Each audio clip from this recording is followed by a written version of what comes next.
following is a special presentation of the World Baseball Classic. This afternoon in San Diego, California, it's deja vu all over again. 3 years ago, Cuba and Japan met in the championship of the World Baseball Classic. Japan emerged as the victor. This year, in front of sold-out crowds at the Tokyo Dome, Japan dominated Pool A early with a shutout in Game 1.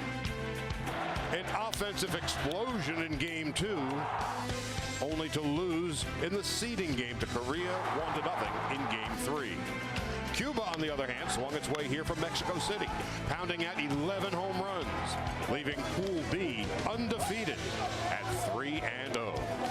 And so round 2 begins today here in San Diego. It's a showdown. It's a rematch. It's Japan and Cuba next.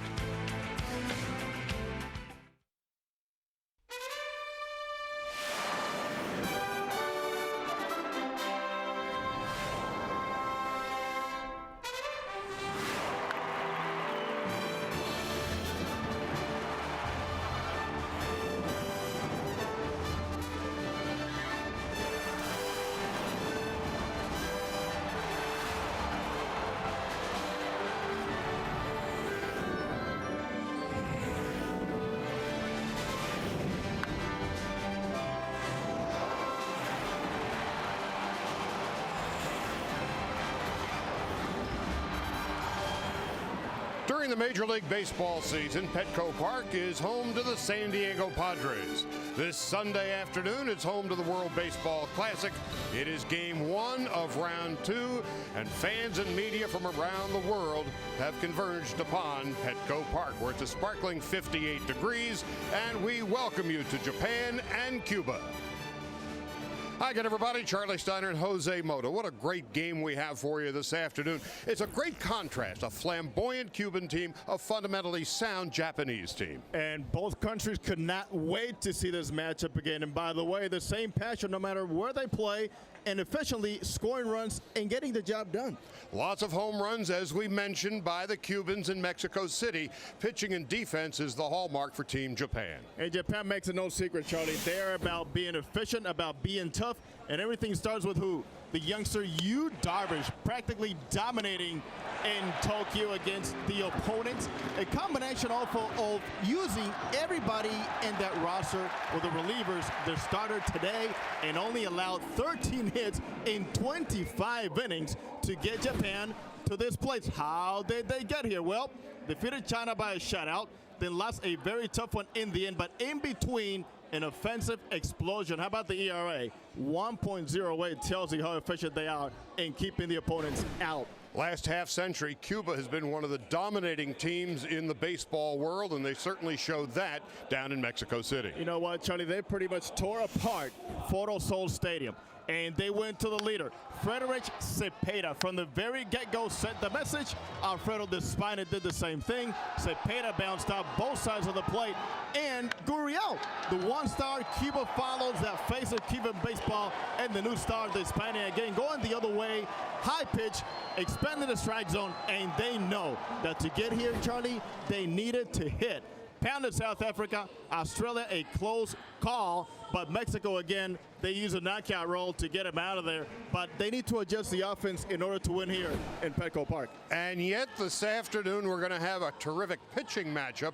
The great Daisuke Matsuzaka, the WBC MVP in 2006, against a pitching prodigy by the name of Aroldis Chapman. The world, stop please, because Aroldis Chapman could be dominating. Here's a guy that we saw throw 16 pitches at 99 and about 4 pitches over 100 miles an hour. It's been decades since we've seen somebody like that, but you know what? Don't take for granted Matsuzaka. Even though he needs to be more efficient, he is a guy that understands and knows how to win, especially in this scenario. This game has a chance to be really special, beginning with the pitchers. We'll be back with the lineups and the first pitch from sunny San Diego. It's the World Baseball Classic.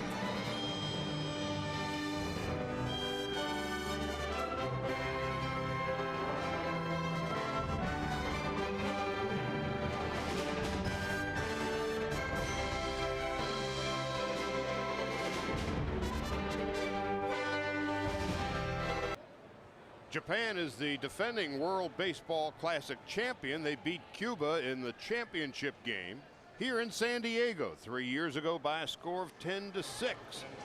And their manager Tasunori Hara has put this lineup together, and baseball fans around the world intimately know Ichiro Suzuki, 4 for 4 so far in this WBC. Kataoka is the shortstop. Aoki is in left field. Shuichi Murata, the third baseman, 2 home runs in the first round. At the bottom of the order, American baseball fans certainly aware of Fukudome in center field with the Cubs, Jojima the catcher with Seattle, and Akinori Hiramura had a great year with the Tampa Bay Rays. Defensively today for the Cubans, Michel Enriquez and Eduardo Perret on the left side of the infield. Perret missed the last 2 games with a sore shoulder, but the Cuban team captain back in the saddle again. Yulieski Gurriel and Leslie Anderson at first base, making his first start of the WBC.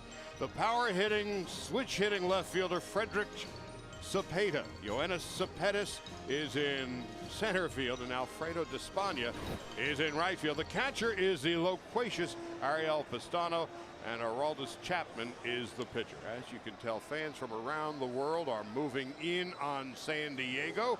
The next stop after this round is complete, of course, is the championship of the WBC. That will be next week at Dodger Stadium in Los Angeles. One thing to keep in mind, both ball clubs are coming from playing an artificial turf, Charlie. The ball will play very slow here. You got to be creative on your offense. And in that aspect, it's going to be about playing catch, throwing the ball around efficiently, and being very efficient, put the ball in play here in this ballpark. So with that in mind, which team might have an advantage? It's, of course, a much more spacious ballpark than we certainly saw at Foro Sol in Mexico City. They had the Dome Stadium, of course, at Tokyo Dome. Who does this field play to? It plays better to Japan because they are used to manufacturing runs. If you look at the top of the lineup with Suzuki and Kataoka, they can run, they can score, and they're going to face a guy that's very tough to score against, Aroldis Chapman. He is the guy the world has his eyes on for a reason. Over 100 miles an hour when he really needs to unload. Very efficient, I would say, Charlie, in 4 innings, 67 pitches, but things change now in this round. Up to 85 pitches a starting pitcher is permitted. In the final round, a starter can go as far as 100. Watching Chapman the other night in Mexico City, it was just an eye-opening experience because, and this is the truth, he threw a fastball at 102 miles an hour, at a curveball at 77, and there are scouts from around Major League Baseball who are in attendance today just to get a view of this kid. Right, and you know, you talk about the pitch limits could be very good for a guy like Chapman. He's not a contact type pitcher, so hopefully he'll be efficient enough with his strikeouts. One of the things, of course, that Australia did in their first round game, they were beaten, of course, by Chapman and the Cubans. He retired the first 2 innings with the greatest of ease, but then they started to work the count a little bit, and it was the fact that the pitch count got to him, and it wasn't the Australians that made him leave the game when he did. No, it was a pitch count and the fact that perhaps Eugenio Velez saw something in him that he was getting a little too emotional. We have an idea how to keep track of pitch counts, and they're happy to have 15 more for this round. Like the old 24-second clock in the NBA, the benches are reminded with that little scoreboard clock inside the dugout of how far a pitcher goes on his journey. And what a journey it has been for Ichiro Suzuki. 4 out of 14 in the World Baseball Classic. One of the game's great stars steps into the batter's box, and we are ready to go. Charlie, can you have asked for a better day and a better scenario than this right now? You know, it's ironic.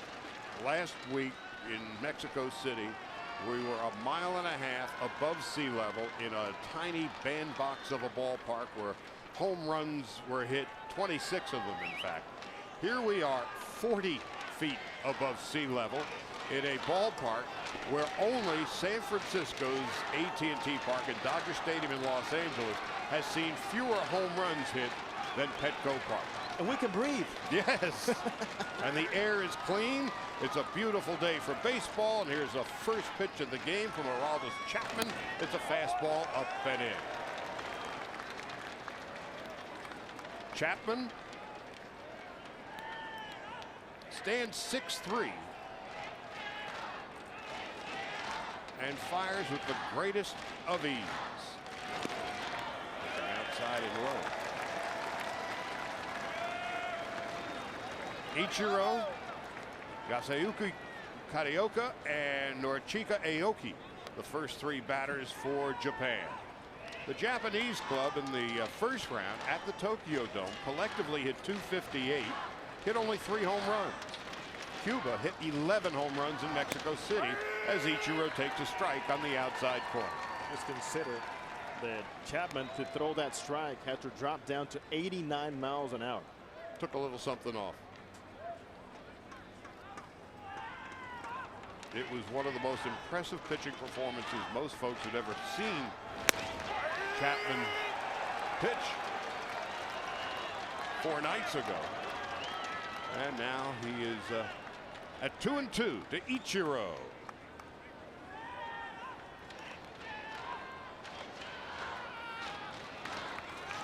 Beware of the Ides of March. It is March the 15th, and Ichiro it's inside 3-2. Yasuyuki Karioka is on deck.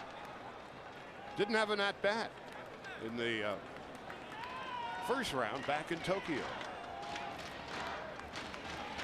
And so Ichiro on 3-2 slaps one to short. Perret goes out Ichiro by a step. We're underway. The best thing that could have happened to Cuba defensively to wake up and say, this is the game that we need to play. The threat of Ichiro Suzuki.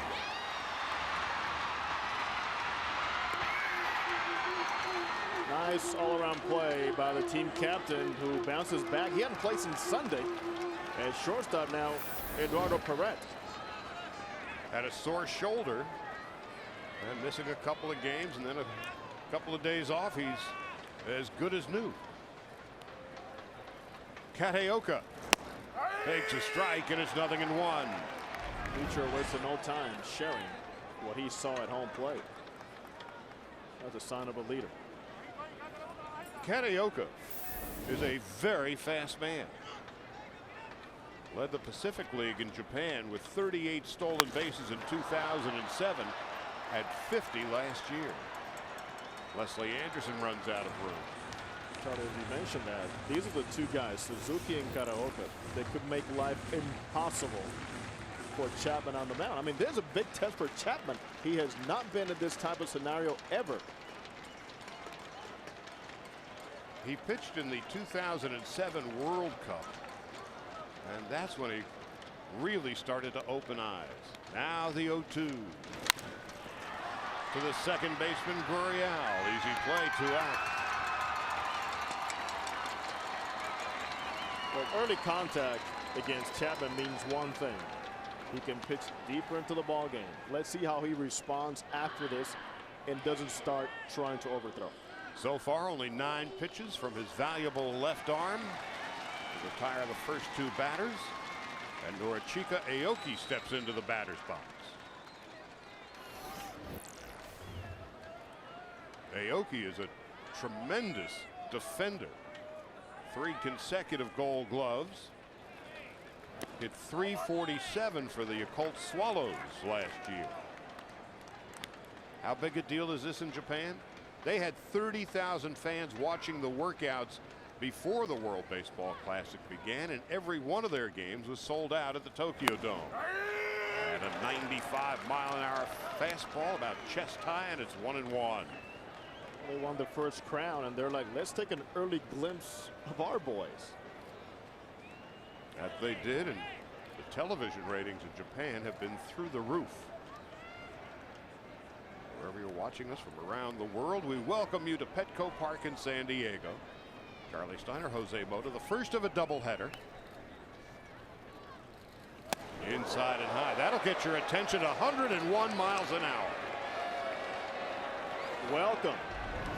And by the way, you need to move, pal. Don't crowd my plate. Talk about a close shave. That was a close call. 2 balls and a strike. Shuichi Murata, the third baseman, on deck.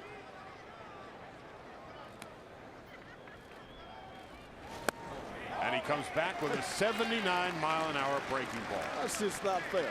No. That's what we saw the other night in Mexico.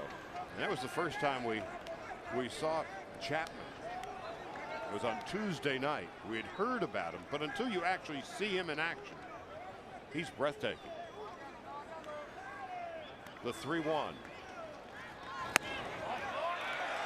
Just missing on the outside edge. And Japan with his first base runner.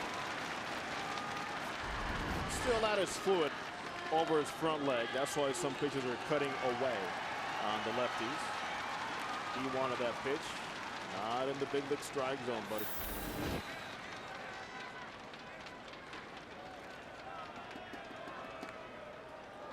The only question in talking to the Cubans about this prodigy, can he maintain his emotional focus? Can he stay somewhat flatlined out there? Tends to get a little hyped up on occasion. But after all, he is 21. He throws the ball 102. This is Shuichi Murata at the plate. He takes inside and low. In 132 games last year for the Bay Stars in Yokohama, 46 home runs and 114 runs batted in. And Murata will show you the opposite side too. He strikes out over 100 times pretty much consistently. Struck out 113 times this past year and walked 55. But he's a slugger. In 6 professional seasons in Japan, 180 home runs.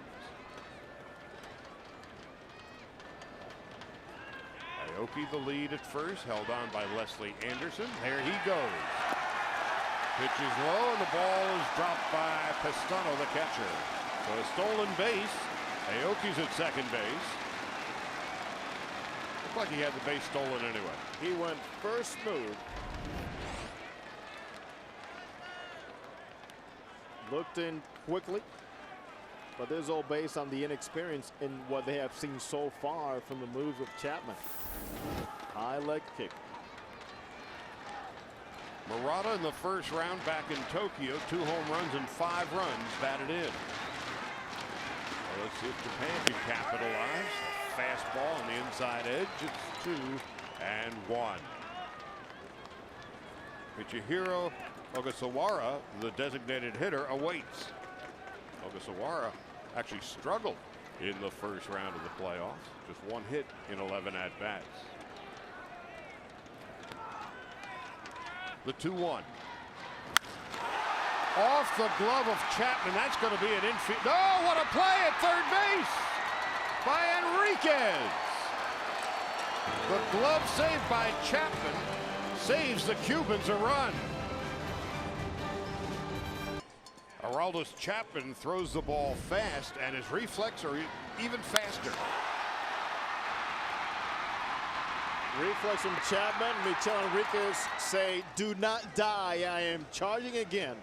Cuba keeps his intensity defensively. We might see a gem of a ball game here today. Cuba made but 2 errors in their 3 wins in Mexico City. Japan made no errors whatsoever. There's the incomparable Daisuke Matsuzaka, 18-game winner with the Red Sox this past year. And of course, he made his grand entrance on the world stage in the World Baseball Classic 3 years ago on a call strike to Yoenis Cespedes. Cespedes, 7 hits, 13 at-bats in Mexico City. 4 of the 7 hits, extra bases, couple of home runs, a double and a triple. Here's a routine grounder to Murata, and we're underway. As you take a look at the Cuban batting order today, know this: their first 4 hitters are hitting .500 or better. Frederick Cepeda, the switch hitter, has great power, 3 home runs and 6 runs batted in Mexico. Gurriel, the second baseman, is something special. Despaigne in right field. Leslie Anderson making his first start Pistano, the loquacious catcher, he will talk to anybody and anything at any time. And the captain, Eduardo Perret, at the bottom of the order. So the Cubans now have Michel Enriquez at the plate, who takes a strike, and it's 0-1. And again, in the World Baseball Classic, because of the pitching requirement, that is to say, you can't go over 85 pitches in the second round. Getting the other team out efficiently is even more important here than it might be during the regular baseball season. Enriquez, 6 out of 12 in Mexico City with 5 runs batted in and 3 doubles.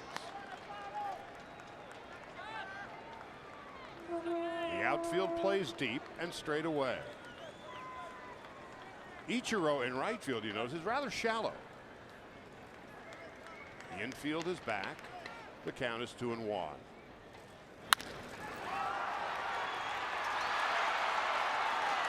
So Enriquez is aboard with the single into center field. Iramura just simply couldn't reach it. Let's look at the defense playing behind Daisuke Matsuzaka today. Murata and Kateoka on the left side. Akinori, Iramura, and Ichikawa is the first baseman. Norichika, Aoki, Daisuke Fukudome of the Cubs, Ichiro of the Mariners, so too the catcher Kenji Jojima. So Japan had a base runner, couldn't cash him in the top of the first. Now Cuba has a runner aboard, and here's the power-hitting Frederick Cepeda. Cepeda 6 home runs in the first round. I'm sorry, 6 hits and 3 home runs, 6 runs batted in. He could have had 6 home runs probably too.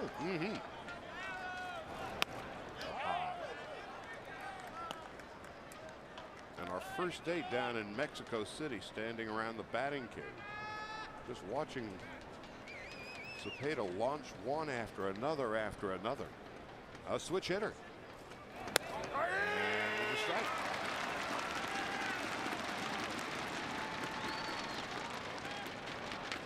This is against South Africa. Fastball away, goes the other way, fastball in.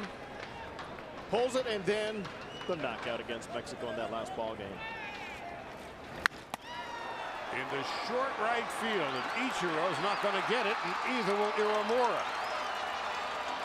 Enriquez holds at second base. You know the expression, when you're hot, you're hot?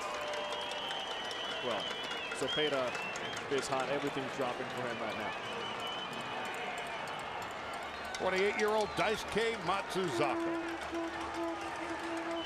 who had obviously a great introduction to the baseball world in the 2006 World Baseball Classic, and in his only appearance against Korea, a couple of earned runs, and was taxed a little more than he's accustomed.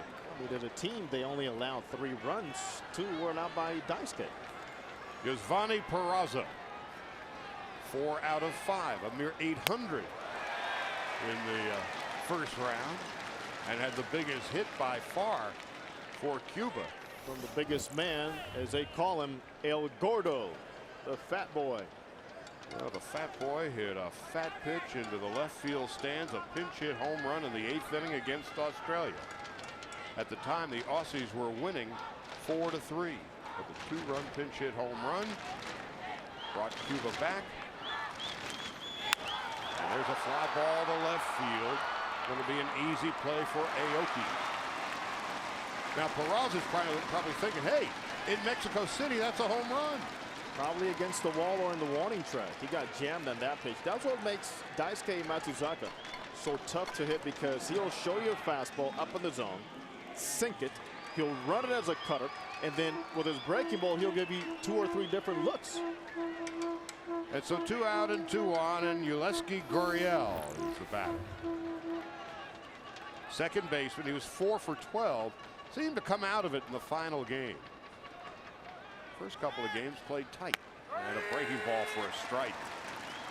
Carves the inside part of the play. What a great sight, Charlie, to watch his father talking to Gurriel. His father, hitting coach Lourdes Gurriel. Different verbiage for his son behind the cage. you could understand it. What was he saying, and why was it different? Even his tone is different. He's talking to his son. It's a little rougher on him, and to the other players, it's more like, okay, spread the ball around. And to his son's like, hey, what are you doing? Of course, in Espanol. 1-1. Lesky Real in the dirt, blocked by Jojima, and it's 2-1.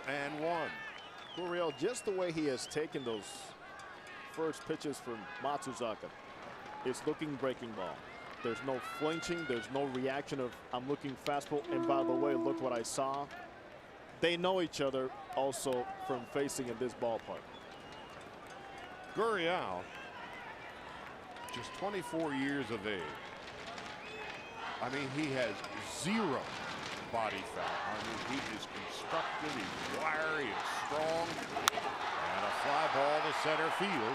Retreating is Fukudome. He's got plenty of room. He's played here before as a member of the Cubs, and that ends the inning. No runs, 2 hits, 2 left, and we are scoreless after 1 from San Diego. As we head to the top half of the second inning, the game in the hands today of 37-year-old veteran Major League umpire Hunter Wendelstedt, entering his 10th big league season. Carlos Ray from Puerto Rico is at first base. Bill Miller, entering his 10th year in the big leagues, is the second base umpire, and Juan Rodriguez, also Puerto Rico, is at third.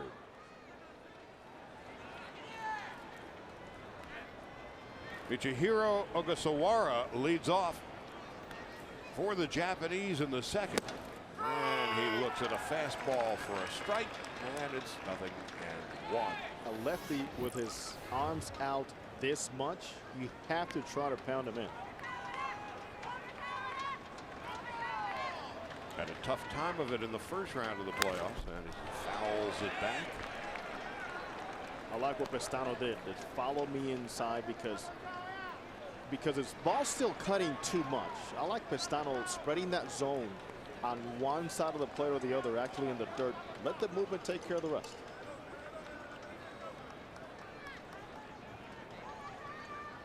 Uchikawa and Fukudome to hit for the Japanese in the second inning.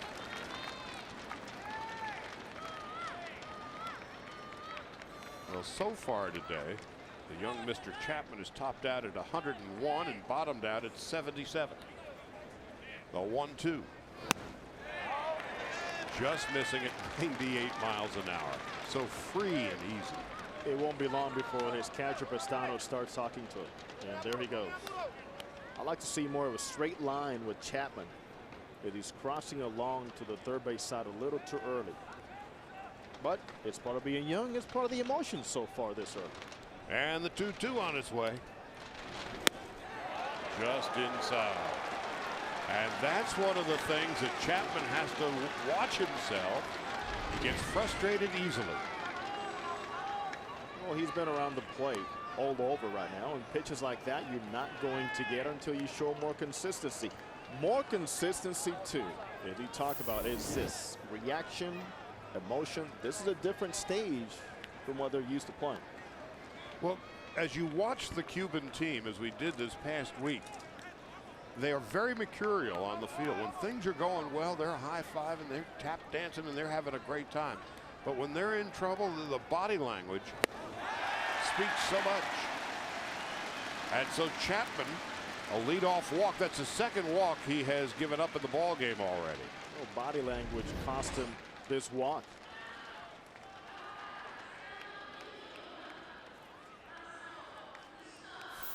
Well, you saw him before his first pitching performance in the dugout, and he was like in a catatonic state. It was like, don't even look at me. His hat was pulled all the way down through his eyebrows. People walking in and out real loud in the dugout. Over in Mexico City, it was like nobody else existed. And so the veteran catcher, Ariel Pestano, he's 35. He's been around the block a time or two, and one of the team leaders to be sure. Tries to settle down his young prodigy as Seiichi Uchikawa steps into the batter's box. Pestano is a funny guy. He's always smiling. He's always talking.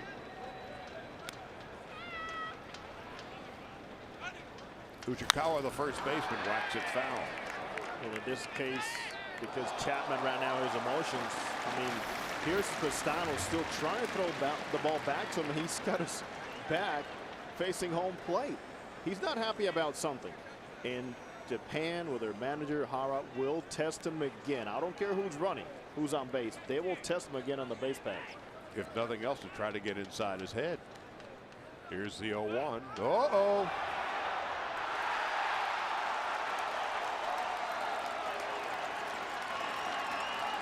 So Vergara is picked off.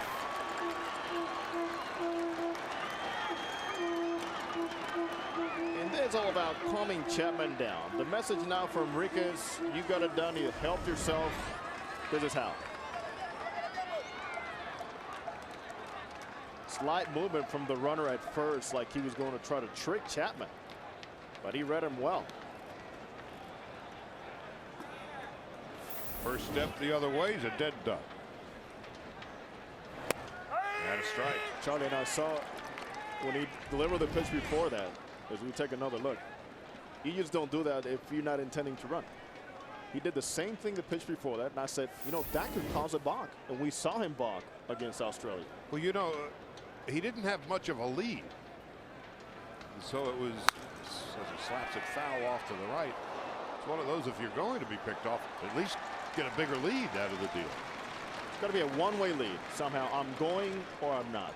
If you want to bluff, you bluff with a shorter lead, because that way you can get back easier. And so the pickoff. That's the first out. And Chapman about to throw his 28th pitch. 85 the limit. Outside. 1-2. Very good changeup, and that is what Pistano will do. And that's the number of pitches that the managers. Boy, look at the movement on that. That's a fader. And going back to that, I say this is what Pistano will do with him. If I change his mindset, change his grip, changes his mentality, try less to get more. That's why we need a veteran catcher. That's why Pistano was almost not forced to, but convinced to not retire to come to this event. He had announced his retirement after the Olympics, and then he said, you know, for the World Baseball Classic, I'll hang around a little while longer. In fact, he has an 11-year-old son. Pistano does. And he said, switch hitter, watch out. Well, we know one thing, the son is getting an earful from Pops. The 2-2.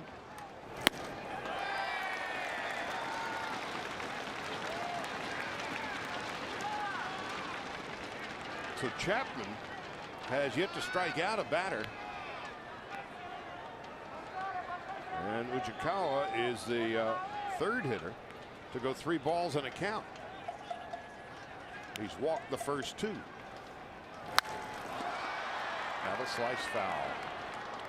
Sayuchi Uchikawa hit .378 this past season for the Yokohama Bay Stars. .378, 189 hits in 135 games. He is considered their purest hitter, not taking anything away from Ichiro. Just 26 years of age. That's the walk. Well, Japan is doing essentially what Australia tried to do. That is to work the count and get this Chapman fella out of the way as soon as possible. Against Australia, he issued a walk, and it came in the 4th inning.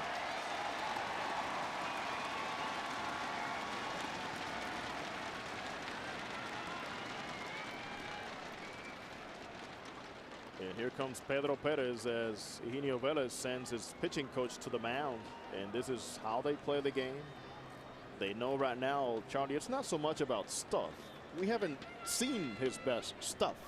It's about calming down. Take a deep breath. You're trying to do too much, young man. And Pistano always pops in with his opinion. You know, of course, at Wrigley Field, You've got the fans who can watch from Sheffield and Waveland. This isn't exactly Wrigley Field, but plenty of good balconies still available. They have done a fantastic job with this venue in keeping also something very important, historic building in left field. The old Western Metal Supply Company, there it is. Petco Park. We get a chance to visit it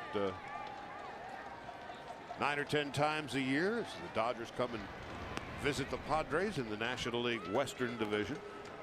And again, as we mentioned, it is very difficult to hit a home run here. Last year, they averaged about 1.5 home runs per game at this ballpark. Only Dodger Stadium and AT&T Park were more difficult venues to hit one out. By way of comparison, where we've just been at Foro Sol Stadium in Mexico City, with the altitude 1.5 miles up and only 319 feet down the left field line, 3 1/4 down the right, home runs were flying out at a pace of about 4.5 per game. Here, they average 1.5. I almost saw Charlie throw a ball out of the ballpark. Throw it. Some of the balls you were rolling to the first base coach for Australia, Pat Kelly.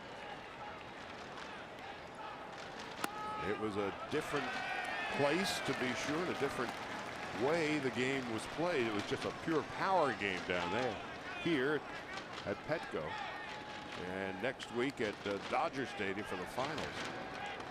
Pitching and defense because of the geometrics of the ballparks and the altitude. Here's a 2. Oh, they got another pickoff. To perfection. Uchikawa is picked off.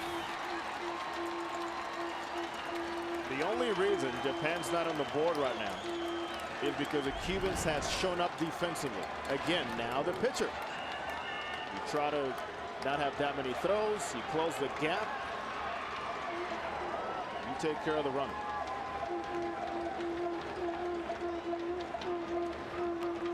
Well, the Japanese are trying to get into the head of the young lefty, but so far, each time they've attempted to do it, they've backfired on it. Trying to overdo it. Pop foul and out of play. Kosuke Fukudome is the hitter. He was the Cubs right fielder most of last season, but Chicago went out and got the switch hitting Milton Bradley this year to play right. So Fukudome will divide time in center field with the Cubs with Reed Johnson.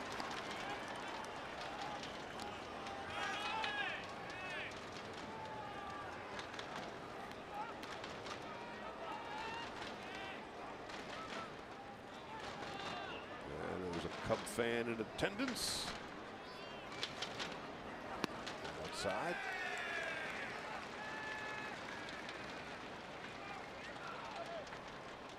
Toward the end of last season, manager Lou Piniella was beginning to lose confidence in Fukudome. Ended the year hitting .257. In Japan, he had a career batting average of .305. Slap foul. Sometimes it just takes a little longer. I think Ichiro has pretty much spoiled all of us, thinking that everybody will get into Major League Baseball coming from Japan and have success. Same thing could be said for Hideki Matsui, who exploded with the Yankees immediately. 3-2. Check swing, foul back. Matsui would love to have played for Team Japan, but he had off-season knee surgery. Until about 1.5 years, 2 years ago, Matsui prided himself on the fact that he had a consecutive game streak into the thousands, both in Japan and in the U.S. But finally, he started to break down. The 3-2 breaking ball, call, strike 3. Fukudome jelly-legged on that breaking ball. The first strikeout for Chapman, Uncle Charlie.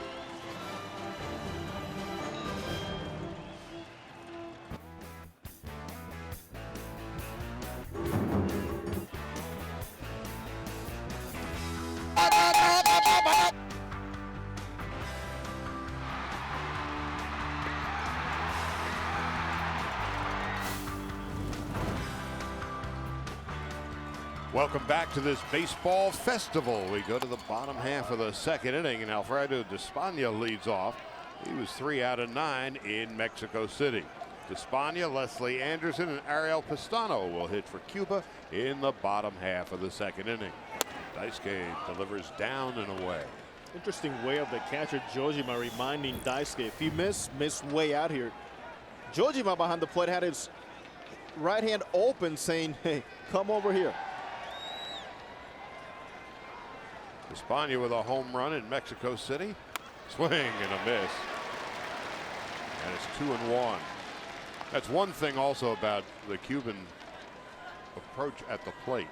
They swing from their heels. There is nothing apologetic or defensive about their swings. Here's a 2-1. Whack to right.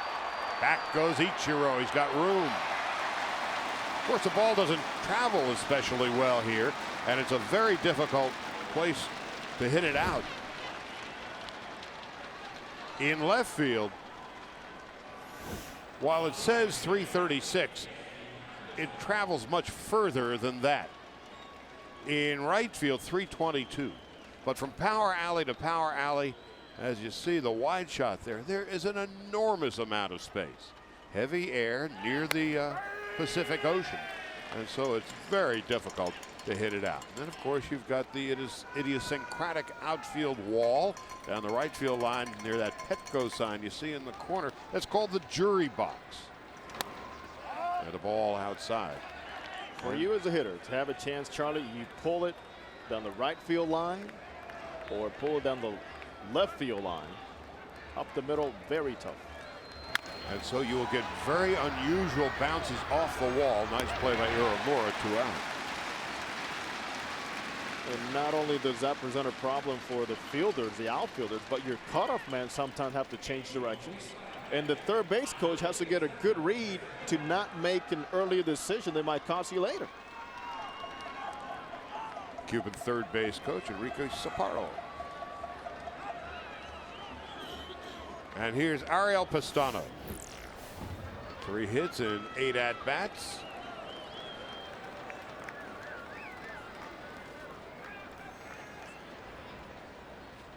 So Daisuke delivers a strike. Matsuzaka has been more efficient in his first inning and 2/3 of work. 24 pitches, that's all, and 16 of them for strikes. And he quickly gets ahead of Pistano. Just under the knees. For a guy that comes in with a reputation of working slowly, taking a lot of time, a lot of 3-1, 3-2 counts. So far, Daisuke has been very good working ahead of the count, spreading the zone. An 18-game winner with the Red Sox last year.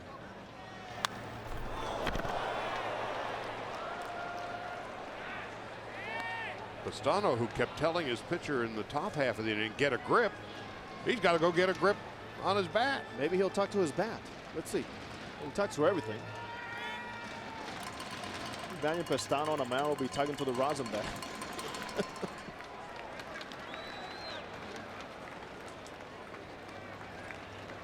He's a fun and funny guy, Ariel Pistano, and thank you for interpreting for me with him. Call strike 3, and Pistano knew it. A 1-2-3 inning. Daisuke's retired 5 in a row. Scoreless after a couple of innings, and not very often do you see an 8-year veteran in your league. But what he does right now, his name is Minonori Kawasaki. He greets his teammates as they come off the field by doing this.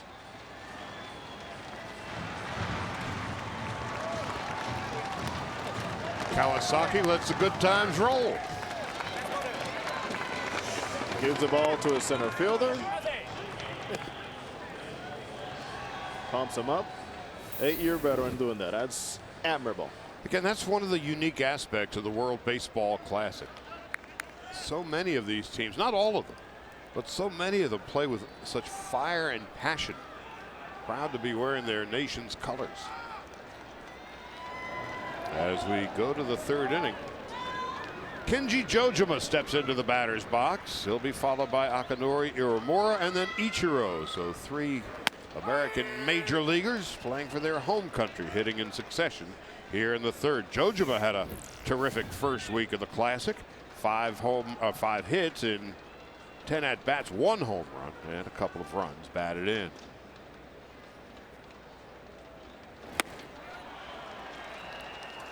No balls and 2 strikes. Well, those numbers, that's good news for the Seattle Mariners. Jojima really struggled last season with the M's, and he was signed to a new extension on his contract, but he was pulling off the ball just way too much.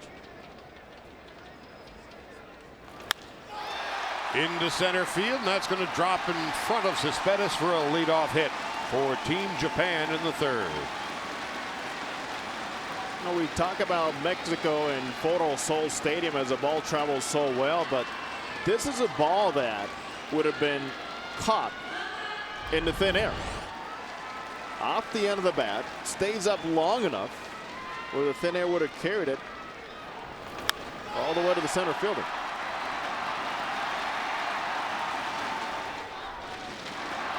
In the second inning, Japan with a leadoff runner, Ogasawara, but he was promptly picked off. In fact, the first 2 batters got aboard for Cuba, and both of them got picked off by Chapman.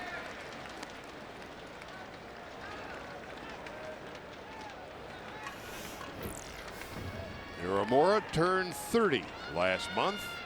His first year in Tampa Bay. Had a terrific season at 274. Slick fielding second baseman drills one into left field for a hit. Japan has something going here in the third.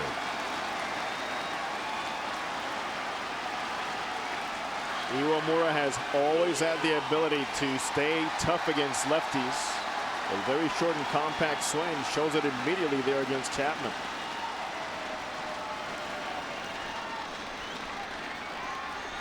And now Pedro Perez is going to go out and settle down his young lefty.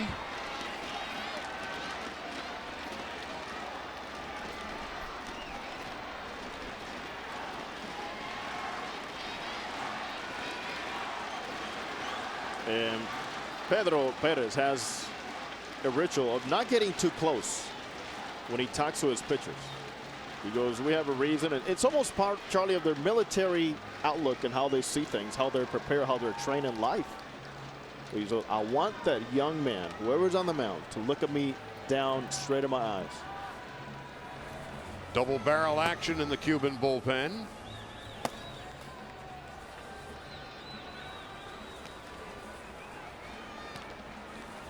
And so now let's see. Ichiro is the hitter.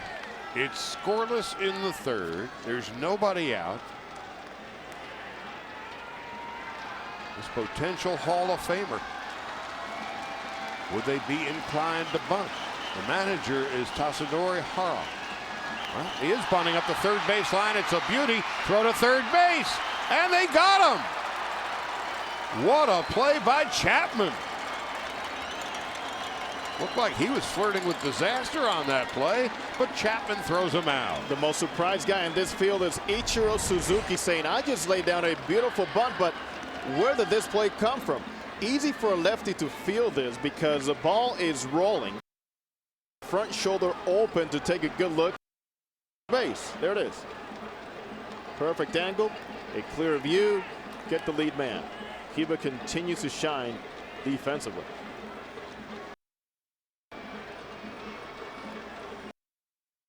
The Cubans, through the first 2+ innings, 2 1/3, are playing a much crisper brand of defense than we saw by and large in Mexico City. Here's Kateoka. And you know, historically, Charlie, it's been like they need the next challenge. They never talk about the next round, but it's like they never talk about the next challenge until it's there. And just when you think it's not there, they find a way to find it, get it done. The other thing that we heard down there is how the Cubans will play to the level of their competition. And right now, it's been a sparkling first couple of innings. Inside and low. First test for Chapman with a man at second base to see how many looks he'll give. In fact, if Uemura wants to try something. with Ichiro at first on a double steal attempt. One out. The number 3 hitter, Aoki, is on deck. That's going to drop in for a hit. And there's going to be, at the last instant, the base runner, Iwamura, is held at third. And so the bases are loaded. Frederick Cepeda in left field got the throw in quickly.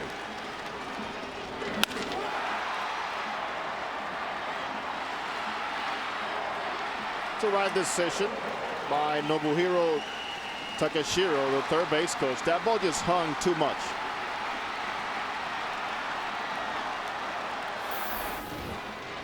And that's the end of the line for Aroldis Chapman. And the bases are loaded with one out, top of the third, and Japan has a chance to score first. A beautiful 58 degrees on this Sunday afternoon in San Diego, California. Japan is now threatening. New pitcher for the Cubans, 29-year-old Norberto Gonzalez, on Tuesday night against Australia. Last pitched and a strike to Norichika Aoki, who walked in his first at-bat. So Japan with a chance to draw first blood. They've had their chances already today. Had a runner reach second base in the first inning. A great defensive play by Chapman saved a run. Swing and a miss. And the first 2 batters aboard in the second inning each walked against Chapman, and both were picked off. So now with one out in the third, the bases are loaded for Japan. And Aoki is in a hole, no balls and 2 strikes. Pistano loves calling that breaking ball as long as you know to place it and where to miss. That's what he's called 2 here so far.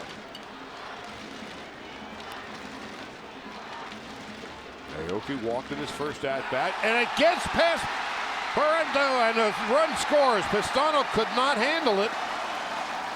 Japan takes a 1-0 lead, and the runners advance to second and third. As Iwamura scampers home, Ichiro goes to third, and Kaneoka goes to second. As I just mentioned, Pistano will call the breaking ball as long as he thinks you have an idea of what you're doing and where to place it, where to miss. Well, this is not where he wanted you to miss. He wanted you to miss low.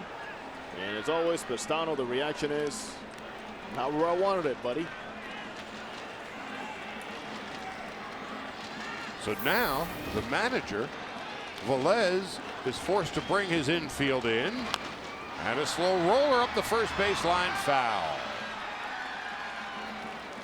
You made a reference to this earlier. It seems like nose to the ball, as you were told as infielders. Cuba is doing that right now, just on this foul ball, the way Leslie Anderson charged that ball.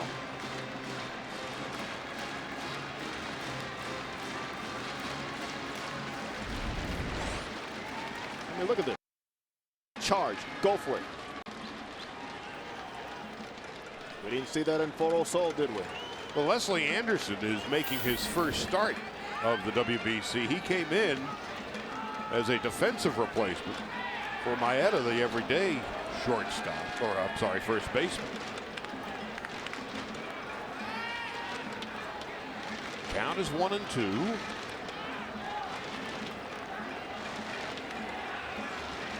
Runners are at second and third.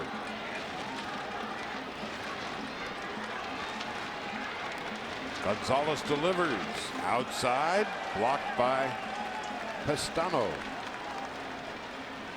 He is just a character. He's one of those guys, Pistano is. He's one of those guys you want, but you can't stand him if you're on the opposition. He is one of their leaders. Again, this is a very mercurial team, Cuba is. And he is the barometer and thermometer of that team. That's going to score a run. The single by Aoki. Ichiro comes home to score. It's 2-0 Japan with runners at first and third.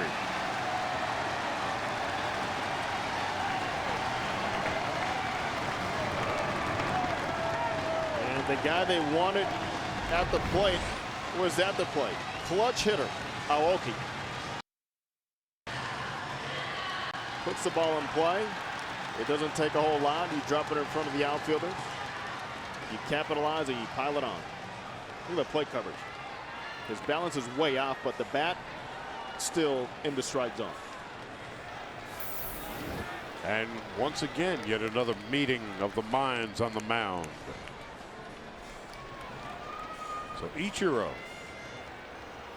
scores a run. There was no way that Despaigne was going to reach that ball. And again, this is a product of the dimensions of this ballpark. So much room from power alley to power alley. One concern right now for Roberto Gonzalez. One mistake here. You're going to be down 5 runs very quickly with Murata, who's got power. 2 home runs, 5 runs batted in so far in the tournament.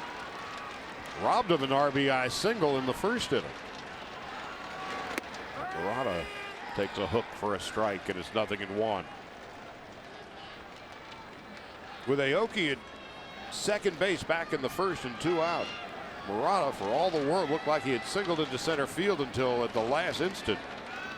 Aroldis Chapman stuck out his glove like a hockey goaltender, blocked the ball, kept it in the infield, and Murata would be retired. So Japan has cashed in 2 so far. Ogasawara, the designated hitter, is on deck.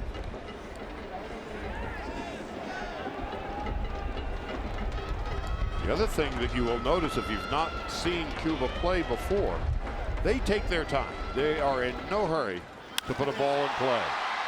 Fly ball, left field. Kateoka tags and will score easily. And that makes it 3-0 on the sacrifice fly off the bat of Shuichi Murata.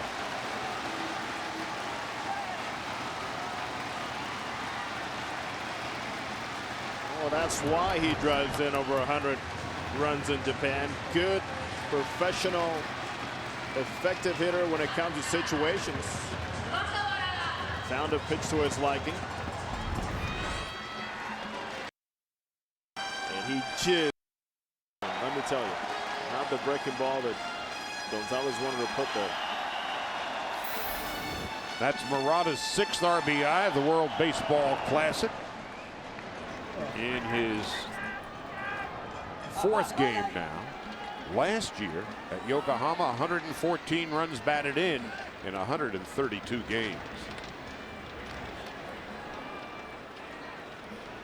They play fewer games in Japan and Korea than they do in the major leagues in the United States, where it's a 162 game season.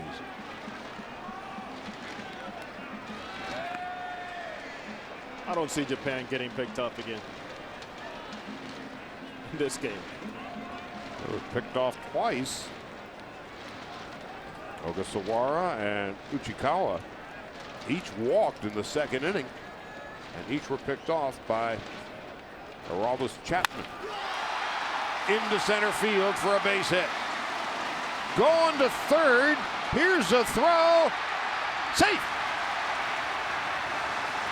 Aoki with 2 outs, never stopped. And a good slide. He avoids the tag of Michel Enriquez. Enriquez made a big mistake here.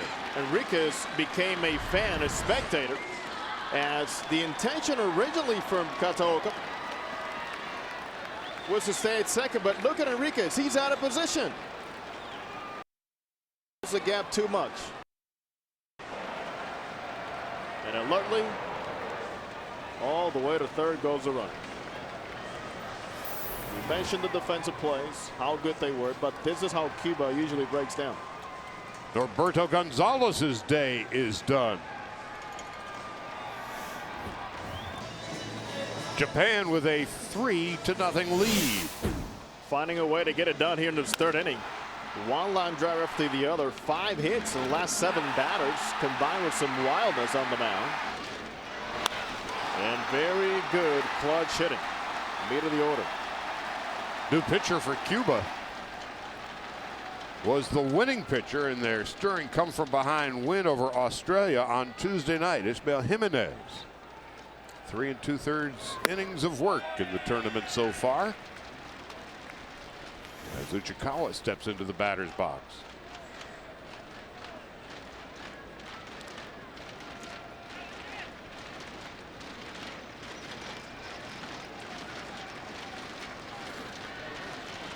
Jimenez also pitched an inning a week ago today against the South African club. So Aroldis Chapman's ledger is now complete. Gave up 3 runs, 3 hits, walked 3, struck out 1.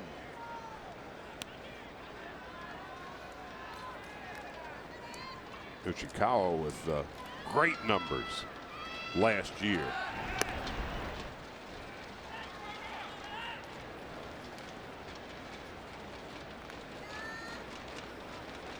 Beside hitting .378, 14 home runs, 189 hits in 135 games.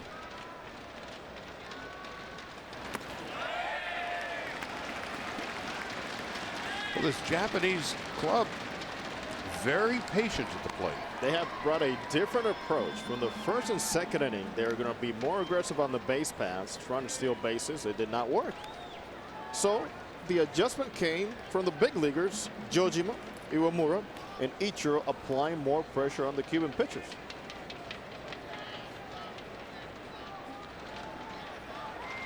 Two and one. I'm talking to some of the Japanese players yesterday, through a translator, of course.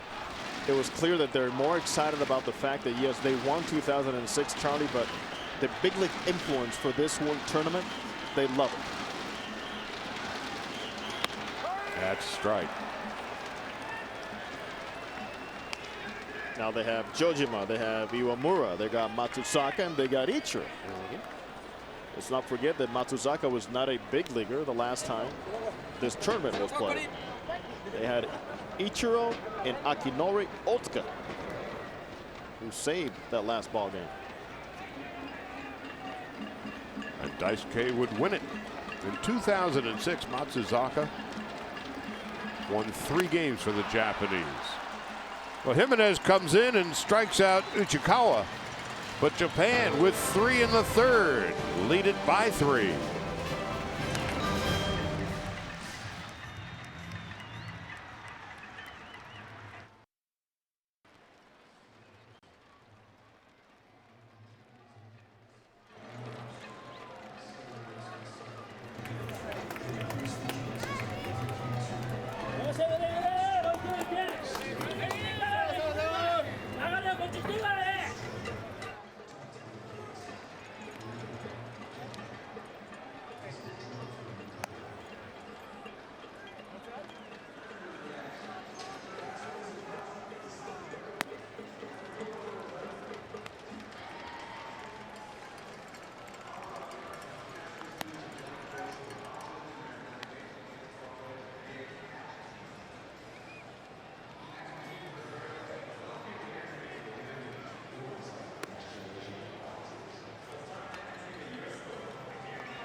Top of the fourth inning, 3-0 Japan. When your front leg is stepping this far out, Charlie, look at how far Gordo goes.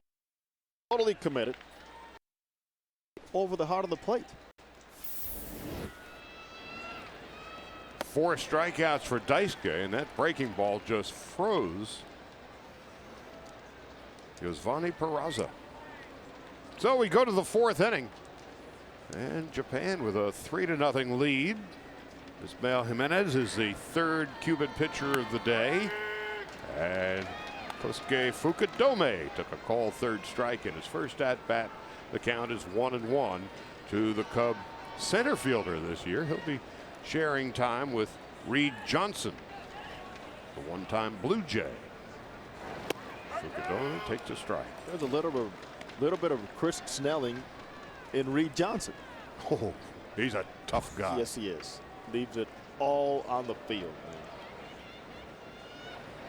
For whatever reason, at the beginning of last season, toward the end of spring training, the Blue Jays let him go. And the Cubs were willing to take him, and he just did a great job for the Cubs, who won the National League Central Division, had the best record in the National League last year until they were summarily dispatched by the Dodgers in 3 games in the National League Division Series. Still stunned by that. Well, Jimenez has faced 2 batters. He struck them out both. Fukudome goes down for the 2nd time today, taking a call 3rd strike. Out on the grass beyond the center field wall. Everybody's picnicking. That's one of the wonderful things about the World Baseball Classic. It really is a sense of festival, carnival, and great baseball too. And everybody's just having a wonderful time. And here's San Diego, picture perfect weather. And for Japan, things are going rather swimmingly as Jojima takes a strike. 0-1. You see the colors, you hear the sounds, the whole environment, the chanting is just unparalleled, this type of event. And there's the Padre fan. The 2nd World Baseball Classic. First one was played 3 years ago, and now every 4th year the WBC will take place. Jojima skies one to right. And now it is Despaigne having trouble with the sun. He can't make the play. Jojima goes to second base. Well, we saw what happened to Ichiro on the foul ball in the 3rd inning when Eduardo Perret lofted one into right field, but that one was in foul territory. No sunglasses either. Glasses. He did not shield his eyes long enough. And at this point, we understand more about Ichiro. At least Ichiro came close to catching the ball, which tells us more about the ability of the Japanese right fielder. And the Cuban right fielder still has no sunglasses. Fool me once, shame on you. If you look around, very few of their players will even use the flip downs. Well, again, talking about that high sky, there's no frame of reference for a fielder when a ball goes high in the air. The Japanese fellas certainly can commiserate with Despaigne in right field. Cuba cannot afford to fall behind much more than that 3-run cushion. It goes as a double. Now Irimura. And Ichiro, who dropped the ball in foul territory, got nailed with an error.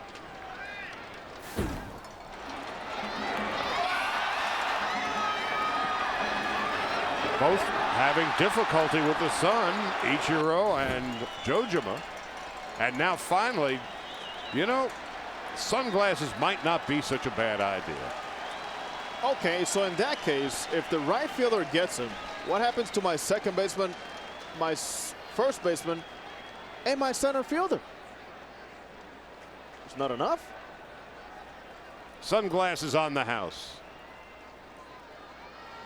Now Akinori Iramura, single and a run scored in his first at bat.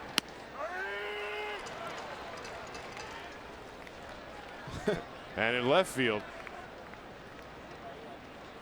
You see where Cepeda has him. He has no time to put him down and put him on his face. But he sure does look good, doesn't he? Watching a lot of TV. Whack foul off to the left.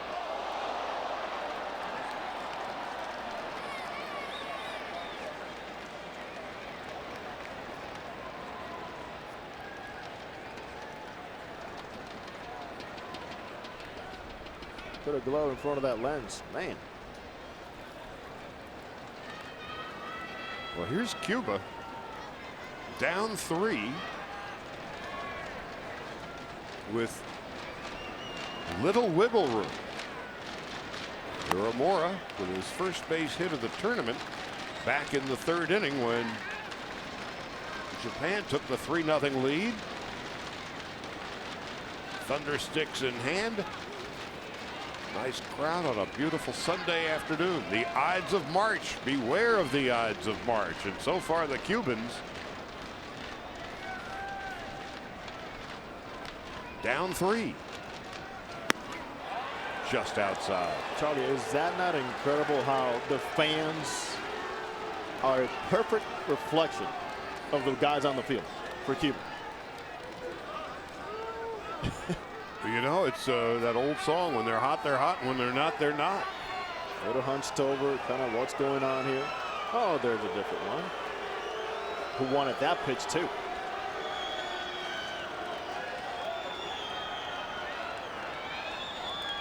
There were an incredible number of Cuban fans in Mexico City this past week.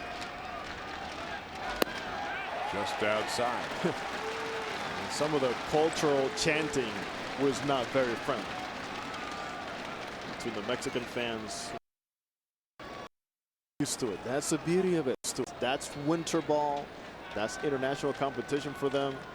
After the game, they go out, have a cerveza. Can't we all just get along? 3 balls and 2 strikes to Iramura. Ichiro Suzuki is on deck. Japan with a chance to extend their lead. Back foul. Joe Madden, the manager for the Rays, just...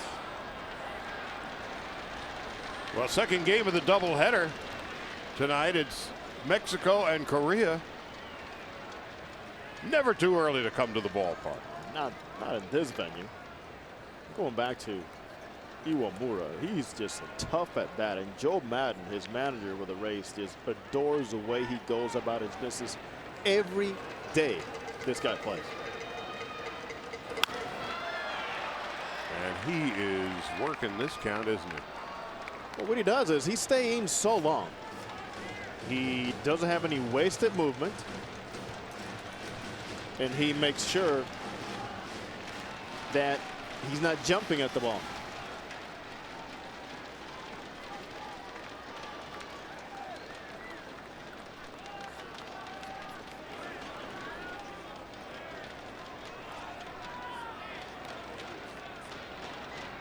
Here comes the 3-2 instead.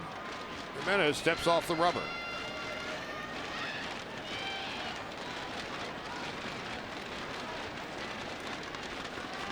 Jojima leading off second base. Ground ball up the middle.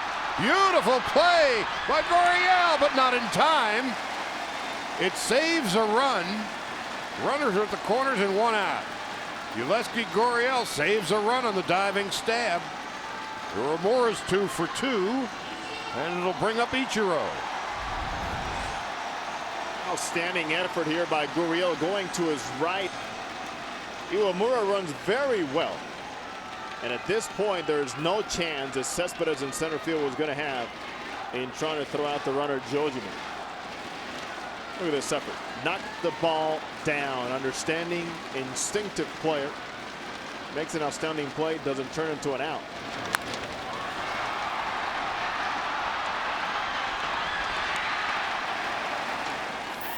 Iwamura, Charlie, was practically starting his curve around first base. Iramura winning a 9-pitch at bat. Now Ichiro takes a strike.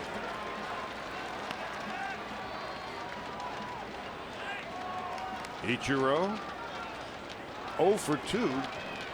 Attempted a sacrifice in his first at bat, but the starting pitcher a terrific play.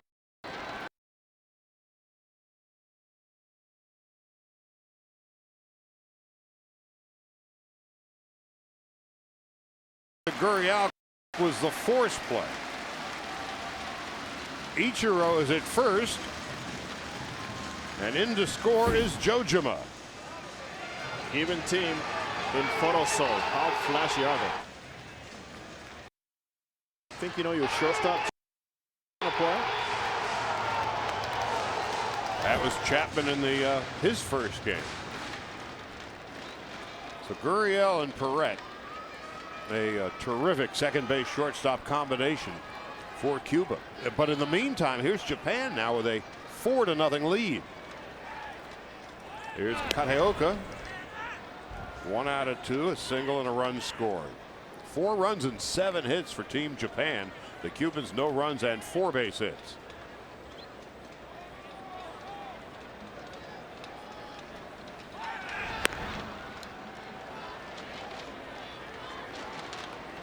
So on the force out, Ichiro gets himself an RBI.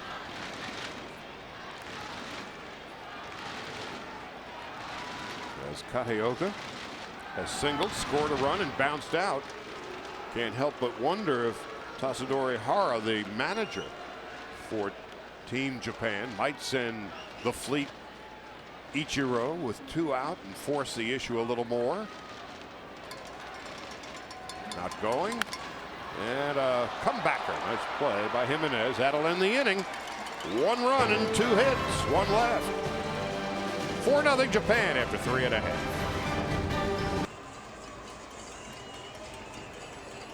A pure natural hitter.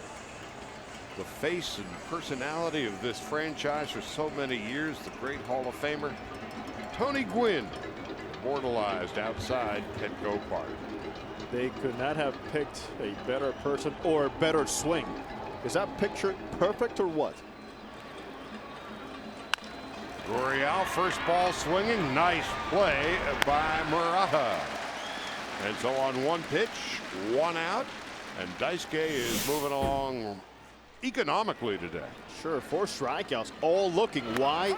Movement, efficiency, turning the ball over, being around the zone, and using every single pitch in its repertoire.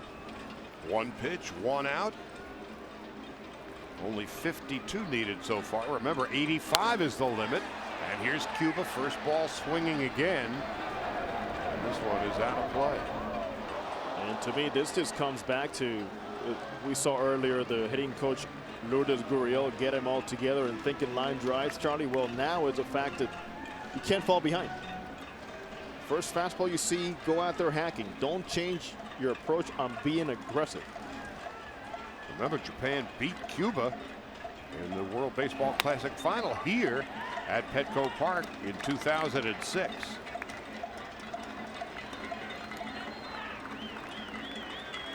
And it was a combination of Daisuke and Ichiro that led the Japanese to the championship. Daisuke back in 2006 in the World Baseball Classic, a record of 3-0 and a 1.38 ERA. Now that's Daisuke. Now that's creative. And Ichiro hit 364 in the World Baseball Classic 3 years back. The 1-2 call, strike 3. Boy, the Red Sox nation must have a smile from here to Fort Myers away. Daisuke's pitching today. 2 strikes, they just can't. It's hard to pull the trigger, showing you so many different angles and so many different spins. Another one. Short than the one he struck out. Big curveball. 2 out, nobody on. Leslie Anderson bounced to second base in his first at bat. At the knees for a strike. I mean, we get to see the Red Sox 6 to 9 times a year. Obviously, you know, when I work with the Angels, and this is a different Daisuke in terms of tempo. He's working much, much faster. Val back. He comes in with a reputation of taking a lot of time between pitches. A lot of 3-1 counts, a lot of 2-0 counts. But there's something about pitching for your country and pitching in this tournament that changes this young man. In 2 years with the Red Sox, 33 and 15, an ERA of about 3 3/4. Last year, 18 and 3, and an ERA of under 3. And Daisuke, in his 8 years in Japan, was a mere 48 games over 500. 108 and 60. Remember the famous comment about the gyro ball? Well, that was just a changeup. So, you know, let's just get over the gyro ball and the rotation as we see Anderson banged up with a foul ball. But what happened to the gyro ball? It was just a changeup. And there was a changeup right then.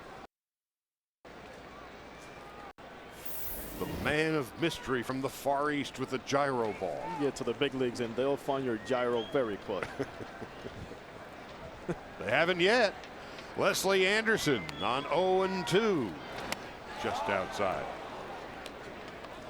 Well, there's that famous changeup. So now he's on to different. Look at this. Look at the fading here. Beautiful. Almost has screwball action to it. Here's the 1-2, just outside.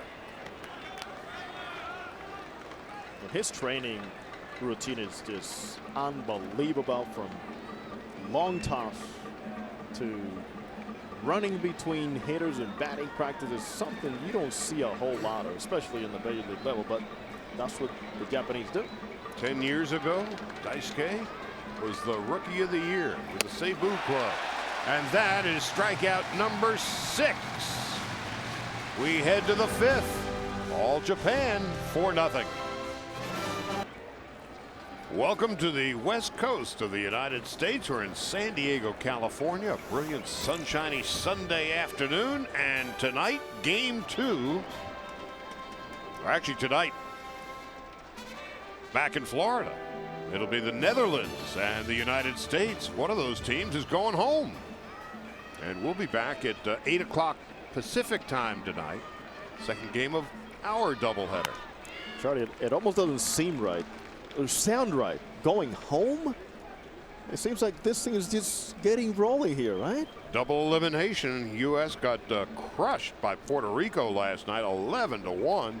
Jake Peavy, of course, who is such a great pitcher for the Padres in this park, Petco Park. He got cuffed around last night, and the United States has no more wiggle room. The United States, of course, was upset 3 years ago, knocked out by Mexico. We'll see Mexico in game 2 of our doubleheader later on against Korea. And the Netherlands, who beat the Dominican Republic twice, send the Dominicans home angry. Say it again so I can hear it one more time. Which part? Beating the Dominican twice. Angry. I'm still angry. It's just, I can't believe it.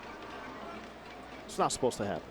It did. And you know, the thing is, the Americans 3 years ago, they arrived 3 years ago, and the American club did, almost with a sense of entitlement. Well, we expect to win this tournament. It's our national pastime. But I got news for you and for them. In Japan, baseball is their national pastime. In Cuba, it's their national pastime. And the Americans have learned a lesson, certainly did 3 years ago. You can't just show up and expect to win. And after getting crushed last night by Puerto Rico 11-1, they have no room for error. Aoki fouls it off. And overall that, Charlie, this game finds a way to humble you. You could be 10 for 10 and have a great stretch in a series. You might leave that series going all for your next 15. You take the field, you just never know what's going to happen. Which is what makes this World Baseball Classic so much fun to be around. Drilled to right and foul.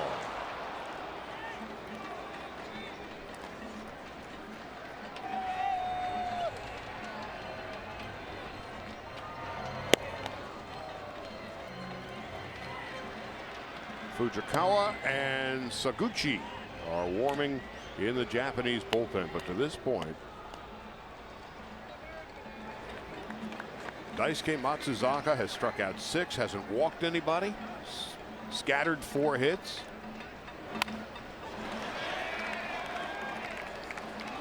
And the next pitch to Aoki will be the 9th in this at-bat. The Japanese have been extraordinarily patient at the plate. They are making the Cuban pitchers work.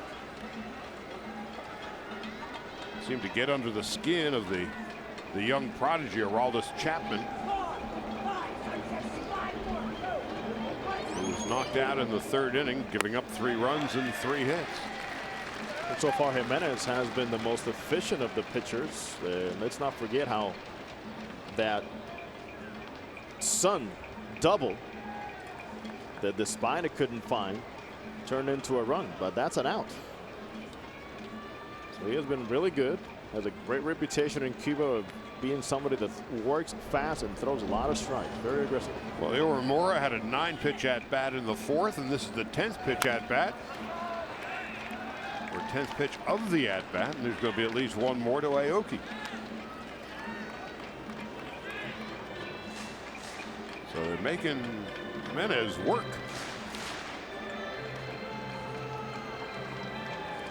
Only now the Cuban bullpen is beginning to stir out beyond the left center field wall. You saw the double barrel action down the right field line by Japan.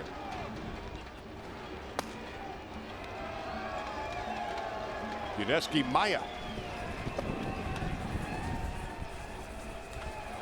Right-hander, we've seen him a couple of times. How about this at bat? Aoki leading off in the 5th. The cleanup hitter, Shiuchi Murata. And Michihiro Ogasawara will hit. The 3, 4, and 5 batters for Japan. This type of a bat will get your defense to get a little flat. Guys are kind of pacing around right now. Shoulders a little hunched, looking down. Looking at Gurriel at second and Perret at short. Well, again, we were talking about it earlier. That's the temperament of this Cuban team. When things are good, boy, they're tap dancing. And when they're not so good, they're on their heels. Leslie Anderson, the slick fielding first baseman, makes an easy play, but not before Aoki. A 12-pitch at bat. Aoki, besides being a clutch hitter, a tough out that he has proven to us here already. Now Murata steps into the batter's box. 1 for 1, a sacrifice fly.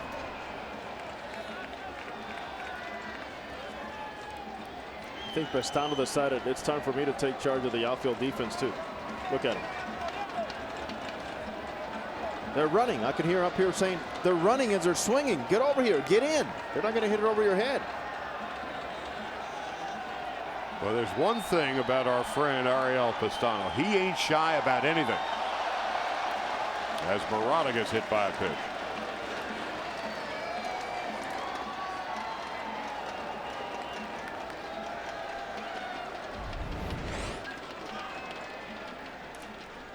Rip ball. Not to the liking of Murata. I don't think I want to mess with him a little by missing inside.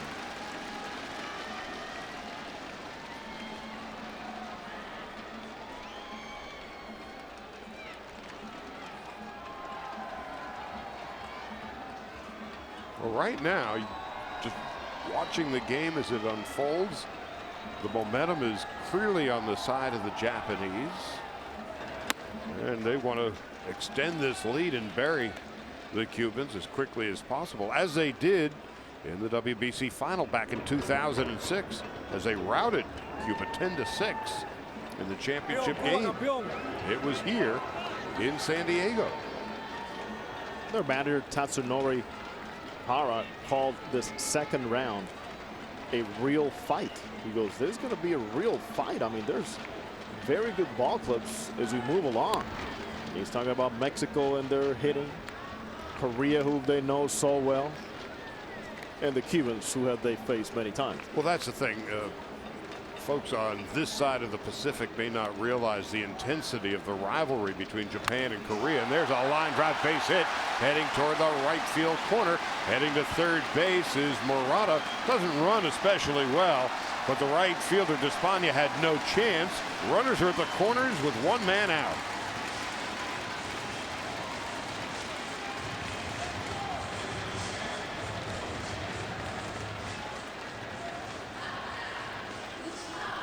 Watch where that pitch is. Curveball up around the letters. And you don't have to run very well to understand that the angles tell you if you can go first to third or not. That's a long throw for the right fielder, which the veteran Murata knows.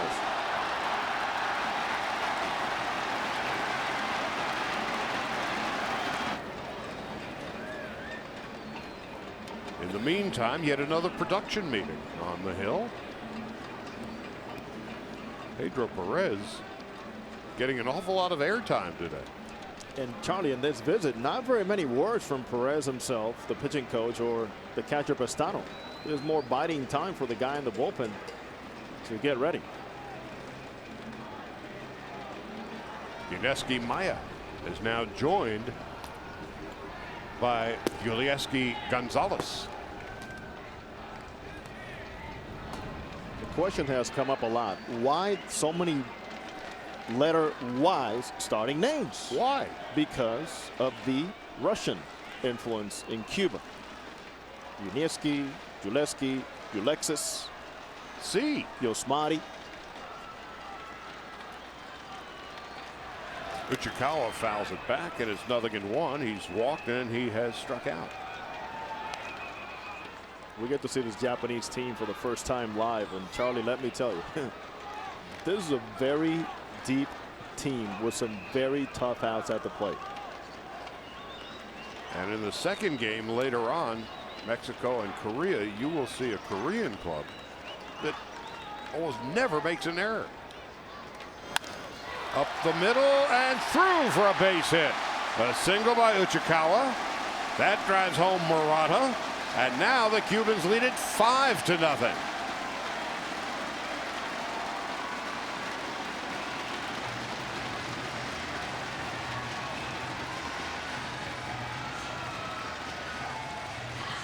Of course, it's Japan with the 5-0 lead.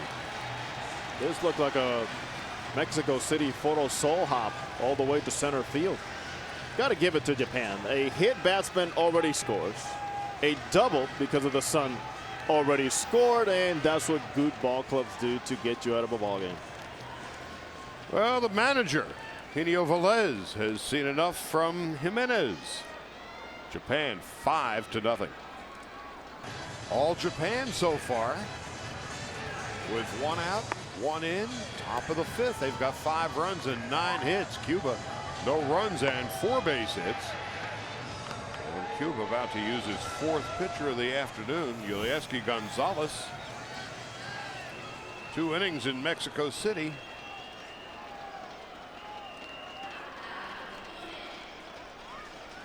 And he's just, his task now is to try to keep the Japanese in check.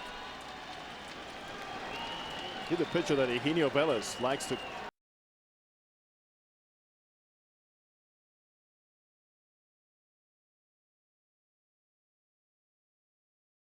get out of hand. Kosuke Fukudome with 2 on, 1 out, and 1 in. Fukudome struck out twice so far today. 2 for 9 in the World Baseball Classic. Japan went 2-1 in the first round at the Tokyo Dome, shutting out China, routing Korea, and then being shut out 1-0 by the Koreans. Outside and low. And now Pastano will go out and have yet another chat.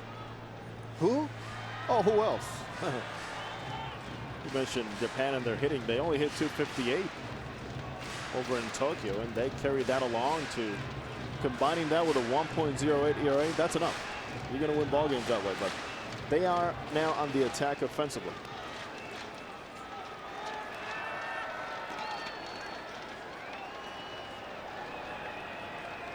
8 singles and a double. They hit 3 home runs in 3 games last week in Japan. Under the knees.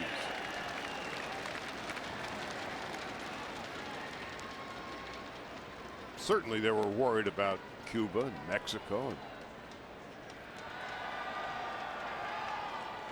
Korea. But the Japanese, much like the Korean clubs, were also worried a little bit about jet lag. Remember, it's about a 14-hour time difference from here to there, and it's a ball in the dirt, and the runners will advance. But no, they won't. Now throw down to first base, safe. Ogasawara was half asleep at second base. Uchikawa thought, well, hey, we're on our way, and he had to retreat and was almost caught in no man's land. Ogasawara was almost apologetic after he got back to the bag in a very close play at first. Very aggressive.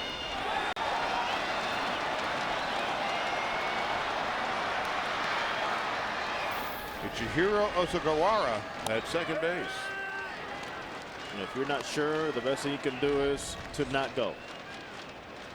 But he's a little too over-aggressive at first base because everything you do at first base is based on the guy at second. It was not an unreasonable assumption, however, to think that Ogasawara was going to run. But you're absolutely right. When he didn't, it was potentially big trouble. You know what happens there, too, is you have 2 different runners with different angles on where the ball's rolling and how it's rolling. And trust me, I've been there before. It's embarrassing to get thrown behind there. Meanwhile, it's 3-1 to Fukudome. And a strike crackles into the glove of Ariel Pestano, and it's 3-2. Well, Lou Piniella will love to see Fukudome bring some momentum into the Cubs camp.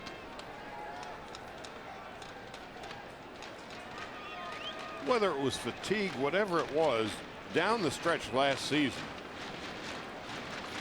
Fukudome really struggled. On 3-2, are the runners going to go? No. Yes, they are going. Little delay, and they're on their way. There may not be a play at first base. Safe. Bases are loaded.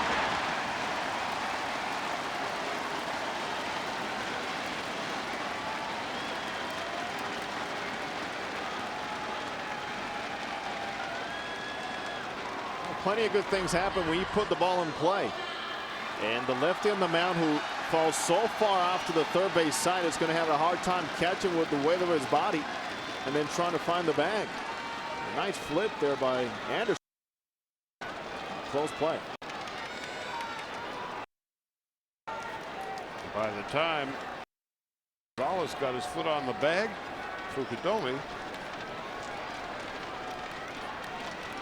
beat him. Now the bases are loaded, and Jojima could blow this puppy wide open and a call strike, 0-1, and Kenji Jojima 2 for 2, a single, a double, and a run scored today.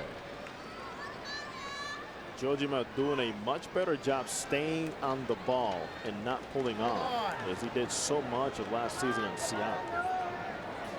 Good hitter to right center field.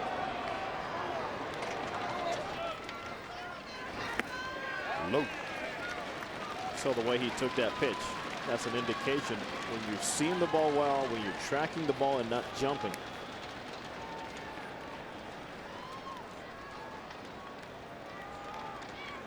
Jojima will turn 33 in June. In 11 years in Japan, a .299 career average. In 3 years in the major leagues in the United States, .272 inside. Last year he struggled in Seattle, hitting only .227. Your eyes have to be trained with your brain to be patient. Watch him track this pitch. And down. Bases are loaded. A 5-0 Japanese lead. Uemura is on deck. Gonzalez delivers. Right into the glove of Gurriel, and that's the second out.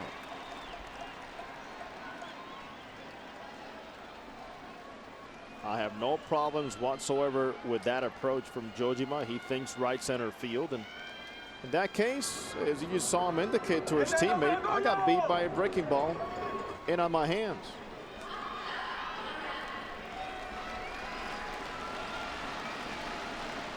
And so with 2 out, Akinori Iwamura came into this game 0 for 9 in the World Baseball Classic, but today 2 for 2 and a run scored. It's almost like he said, hey, I arrived in the U.S. Here's where I play now. What a story, he and the Rays, huh? What a great year he had in Tampa Bay. And now the Rays, part of the big 3 of the American League East. It is, Charlie. It's a monster division. And who would have ever suspected this time a year ago that we'd be talking about the big 3 in the American League East? Because for years it was the Yankees and the Red Sox and the Yankees. And then the young upstarts from Tampa Bay, they actually play in St. Petersburg. What a remarkable run it was. Iwamura. 2-1. So meanwhile, the Red Sox, they've got issues of their own all of a sudden. Dustin Pedroia, playing for Team USA, pulled an oblique muscle. And their shortstop, at least battling for short. Julio Lugo is going to have his knee scoped. Fouled off his foot. All of a sudden, the question is answered as to who's going to start at shortstop. Jet Lowry, who had the big base hit against the Angels in the division series. So you get him into the ALCS, and Lowry, a solid player, have been battling with Lugo, who makes a lot more money, but not as efficient and not as productive lately. Julio Lugo. And they don't know how serious that oblique thing is for Pedroia. Serious enough that he went back to Fort Myers. Brian Roberts was activated to the American club to replace him. Call strike 3, and that ends the inning. Could have been worse for the Cubans, but Japan plates a run on 3 hits and leaves 3.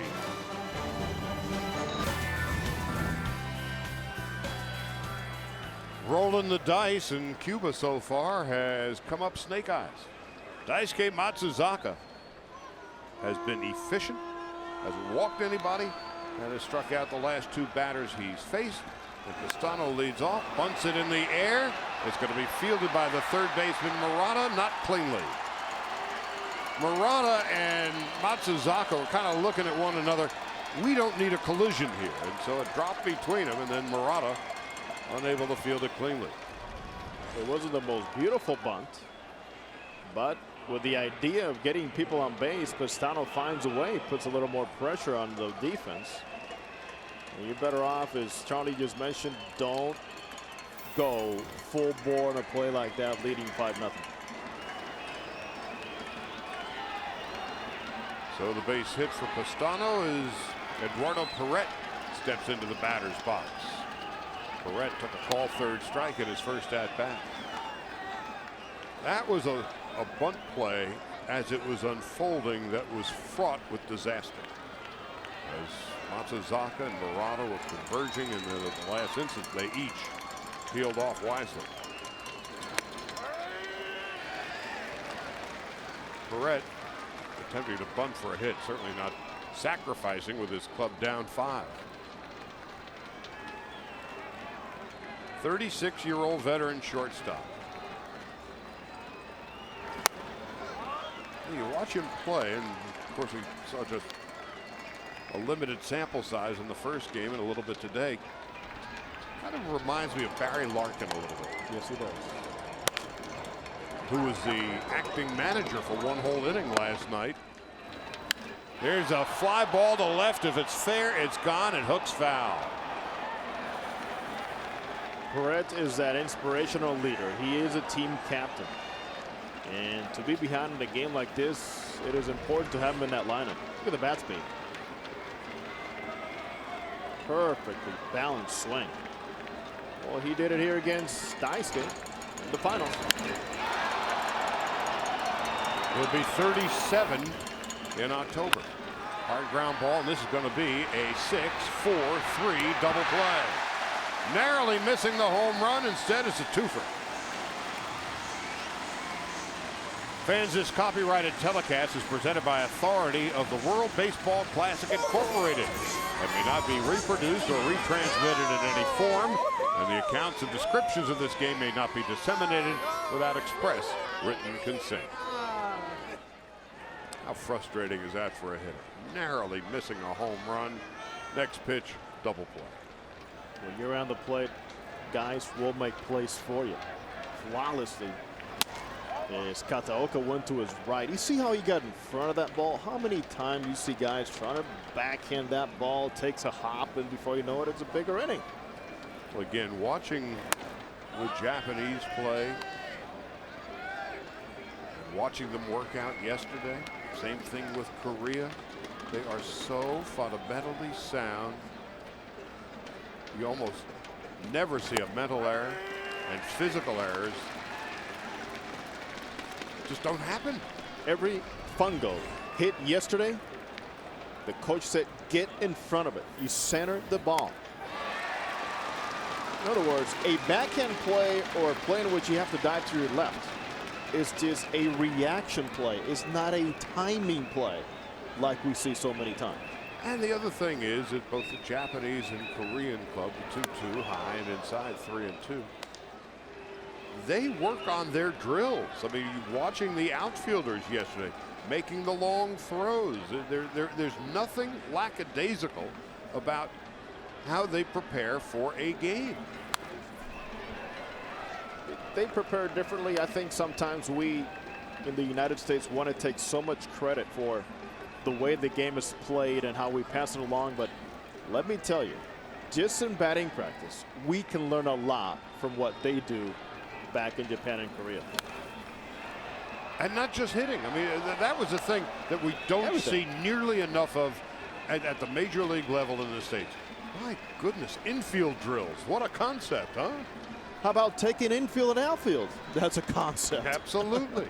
But you know, the Japanese and the Koreans do it so seriously. Here's the 3-2.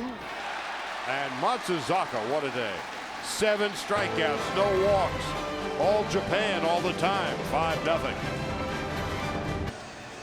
Different countries do different things. One of the things we noticed with Cuba is as long as the ground crew's on the field, they will not take the field. It's something they've done throughout their years everywhere internationally where they play. They wait till the field is groomed, then they go out there. In contrast to that, Charlie, we see with different ball clubs in different countries is they take the field, the infielders will prop in as the ground crew does their job.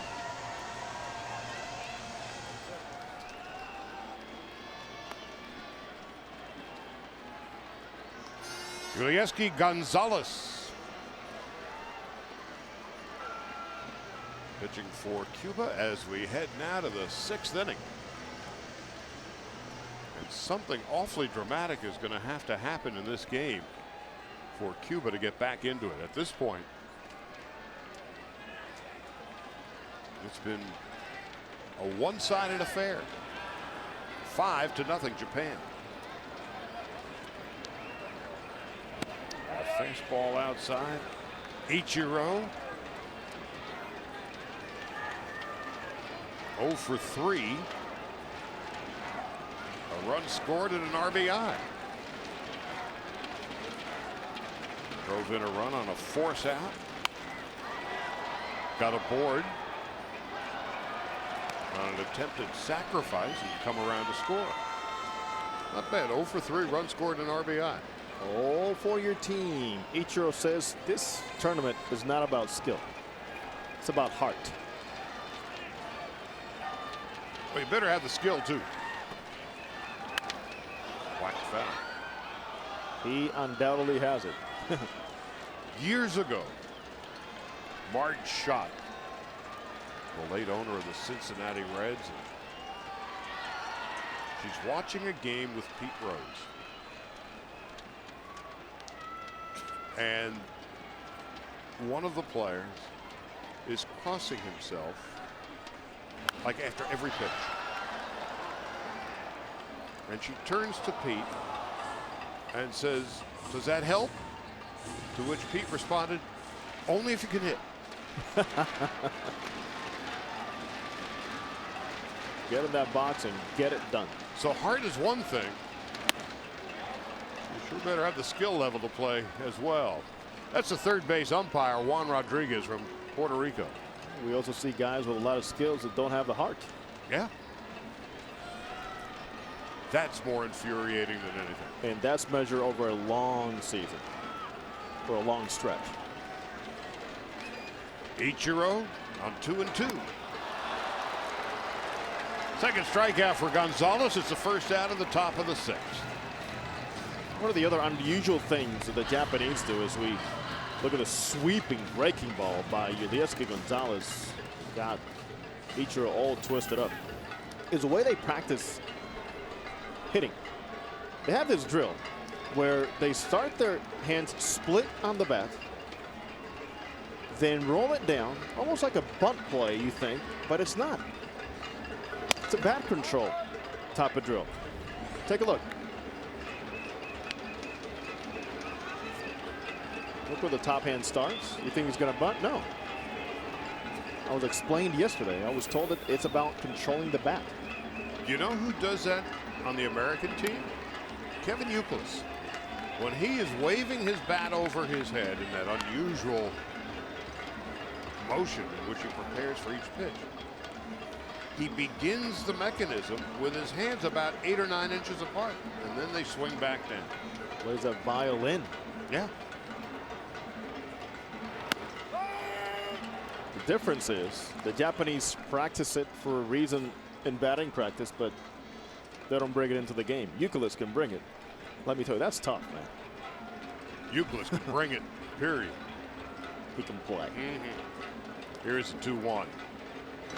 And talk about skill and heart. Well, Red Sox Nation knows all about him. A Pedroia, a David Ortiz, but Pedroia is this perfect example. Having marginal skills for some, but what a heart. And by the way, the MVP in the American League. Don't question his skills. It's a high fly ball to left field. Nearly impossible to hit one out of Petco, as Kateoka has found out. You know, there's something about being in the game, and you want to sweat. Another tough day at the office. Does that not define Southern California or what? I want to say that I went to the game, but I got my workout in. Exactly right. Then he'll go surf a little later on. 2 out, nobody on. Oh, give me some of that, baby. Some rumba. Norachika Aoki is the batter. He's walked, he's singled, and bounced out.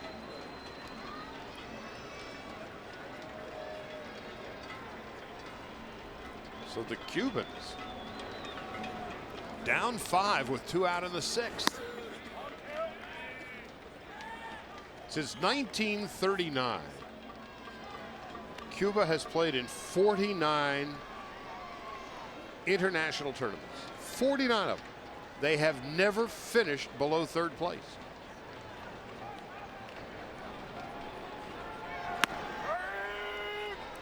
Well, if this game continues to go on as it has to this point with 2 out in the 6th, they will face elimination tomorrow and break a remarkable string. Back to second base, right at Gurriel. A 1-2-3 inning after 5.5. 5-0 Japan. Well, the Japanese a comfortable 5-0 lead. It is unfolding against the Cubans. They have taken advantage of every single opportunity. Small ball, Mistakes, no sunglasses, sun doubles, and the pitching masterful in Daisuke.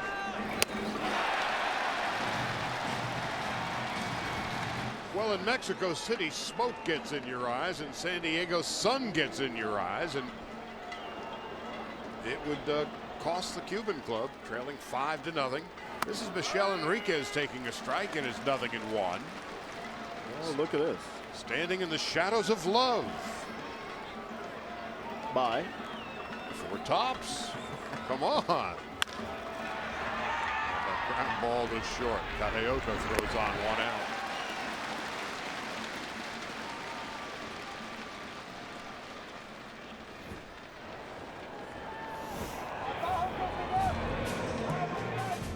Daisuke Matsuzaka has brought his A game. Japan has only 1 extra base hit all day. And they made a couple of errors, the Japanese did.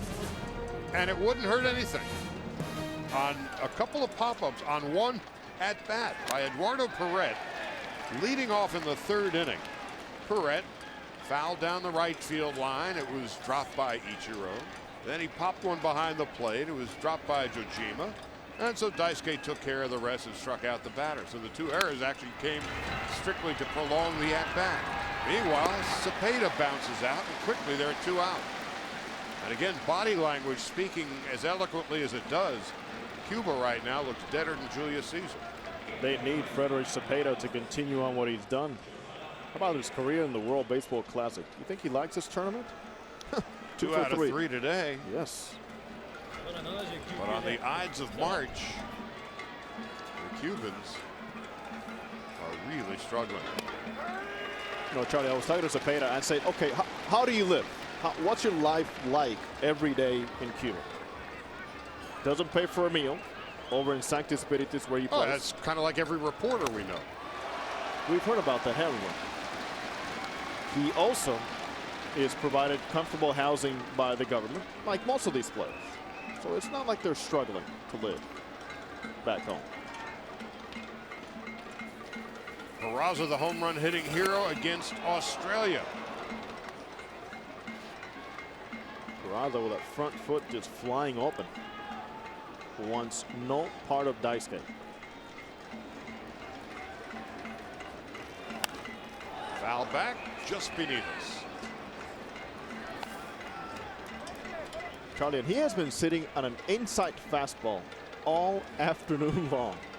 But anything middle away, you just can't reach it.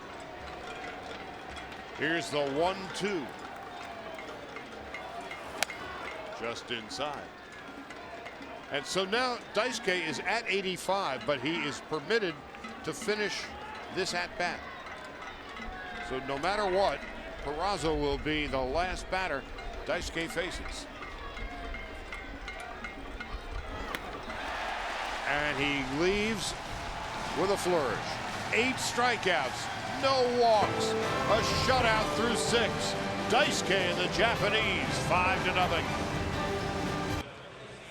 5 runs and 10 base hits for the Japanese. Only 1 extra base hit. That's a double by Jojima, who's got a couple of hits today. The hitting has been spread out. Only Murata, the cleanup hitter, is without one. And the leadoff hitter, Ichiro, who's been aboard a couple of times on a couple of force outs, he's also got a run scored and an RBI. And that's without a hit. Here's Murata looking to get off the schneid and takes a ball upstairs and outside, 1 ball and no strikes. New pitcher for Japan, Yunieski Maya, replacing Yulieski Gonzalez. Yunieski replacing Yulieski. And Charlie, the Y's continue to show up. Because? Russians.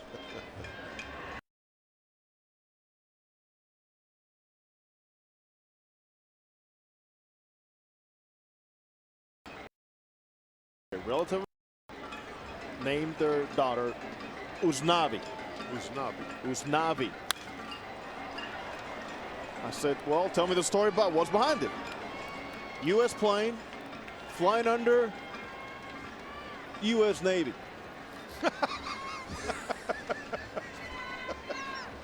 Let's find something else to name somebody. Oh. True story. Uznavi. Uznavi. U.S. Navy. One out, nobody on. As Murata has been struck out by Unieski Maya.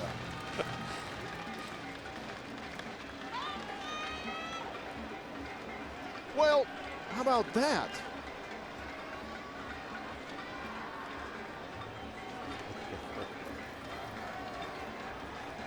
We got all kinds of signs showing up.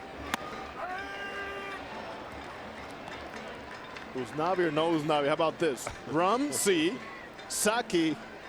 No. Rumsi Sakano is a terrific player in his own right. Are you kidding? Switch hitter? Don't forget Rumsi Sakano. Where's he from? Pick a nation. Any one of the 220 that are watching this game around the world today on Major League Baseball International. We welcome you to San Diego, the first of our doubleheader. Japan, 5 runs, 10 hits, 2 errors. They left 7 men on base. Cuba, no runs, 5 hits, no errors, and they left 4. Charlie, we've been so blessed in getting to know all these delegations from South Africa, Australia, Mexico, and obviously with Cuba as we started. But they are so excited to be part of this. I have to applaud the South Africans and their manager, Magnante. And what we saw from Australia, powerful hitters. They're trying to get that league going again, and all the wonderful things they did for this tournament, we really applaud. It really has been an enormous amount of fun. We've met many players that in all likelihood we may never see again. And thinking, for instance, of this little second baseman from South Africa, Gift and Weepe. First name is Gift, and his mother's first name is Hope. Gift and Weepe. Here's a 2-2. Fly ball, center field. Cespedes is there. He covers an awful lot of ground, makes an easy play. 2 out. You know, that's the wonder of this World Baseball Classic. Everybody's got their own story. And this Gift and Weepe, quite literally, some people are born to play baseball. He was born on the baseball field. He was born on the field. His mom was a clubhouse attendant for a team in South Africa, and she lived inside the stadium. Had basically a one-room apartment somewhere inside the ballpark. And when Gift came bouncing out, you know, they always talk about how somebody was born on third base and they thought he had a triple. Right. In his case, he was and he did. Literally. Yeah. Every time we mentioned that story to him, he just smiled. And let me just say, not just, Charlie, is it fun to tell the story about where he was born, where he lives actually, but what a gifted little player he is. Yeah, he's a utility player type, a Sean Figgins type. Now, whether or not he'll ever truly get to the major league level, we'll all find out together. Fly ball, left field. Retreating is Cepeda. In the shadows, he makes the catch, and the inning is over. But that's the beauty of this WBC at the 7th inning stretch. It's been awfully beautiful for Japan so far. Well, Daisuke Matsuzaka has certainly kept the Cubans in check through 6 innings. He surrendered but 5 hits, struck out 8, including the cleanup hitter Yasvani Peraza twice. And right now, Cuba needing a stirring comeback, where they're in big trouble. The Hotel del Coronado in San Diego, a spectacular place right on the water. They call it affectionately the Del. New pitcher for the Japanese as we go to the bottom half of the 7th inning. Hisashi Iwakuma, by trade, a starter. Last year, he had a record of 21-4.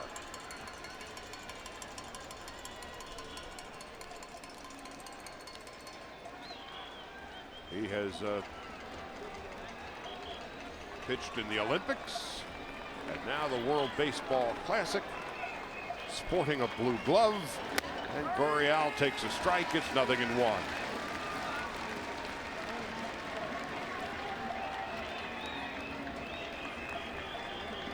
Gurriel is 0 for 2.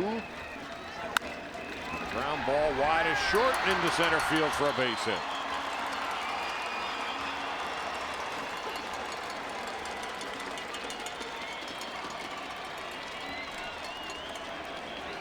And Yudhirsky Gurriel had to go to something else. Go to a shorter swing against a new arm. And Cuba's not out of this. I mean, they always seem to find a way to put pressure at the end of ball games. Daisuke's out of there. That might be a lift they really were looking forward to. Alfredo Despaigne 0 for 2.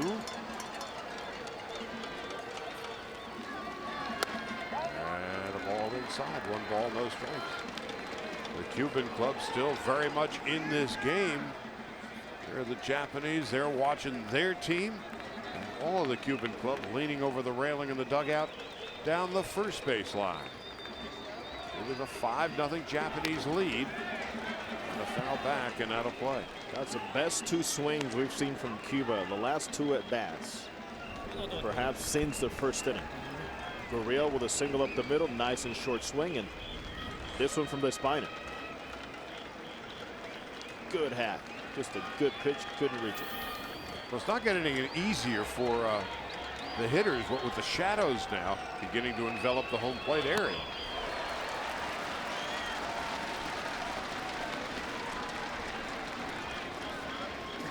Talk about the difficulty of picking up a ball this time of day. Picking up a fastball because of the velocity is tough. Picking up spin on a breaking ball is even tougher. And then location, in and out. Starts in the shadows, goes through sunlight, ends up in the shadows, all in the blink of an eye, and a batter has to determine what that pitch is. Fastball, curveball. Where's it going to be? You know what the great Dunn Sutton told me one time in situations like this? Don't mess around too much. Throw the fastball. They can't see it anyways. Here's the 2-2. Foul tipped and into the glove of Jojima. Despaigne is retired. That's right. Why mess around?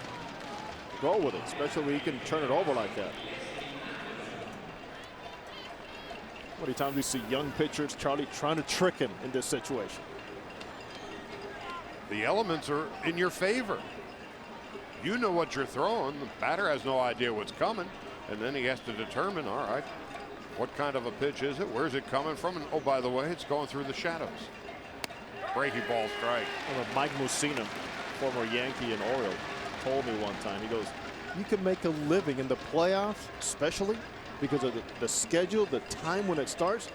Offer this. Of course, in the postseason, inevitably the games start around 5 o'clock Pacific time. And this could be an inning-ending double play, and that's the way things have been. Well, a terrific slide by Gurriel, keeping the Cubans out of the double play. But as you were saying, at 5 o'clock, sun is beginning to set, and the first 2 or 3 innings are a big problem for clubs because it's 8 o'clock Eastern time. They want the prime time. You see what the shadows can do, and now take a look at the play at second. Fundamentally perfectly by the shortstop Kataoka. And what it takes is for somebody to slide hard, clean slide by Gurriel. And as a middle infielder, Gurriel knows when that ball's hit to that angle, exactly where to go find that second baseman on the inside part of the bat. Keeps the inning alive, but there are 2 out in the bottom of the 7th, and Cuba's down to its final 7 outs. Ariel Pistano steps into the batter's box. Well, we've got a pinch hitter now. Pistano is done, and Rolando Marinho steps in.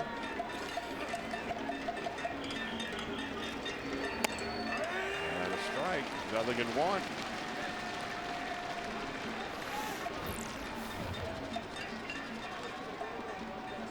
Eugenio Velez looking for some sock, some power out of that bench. And the veteran Marinho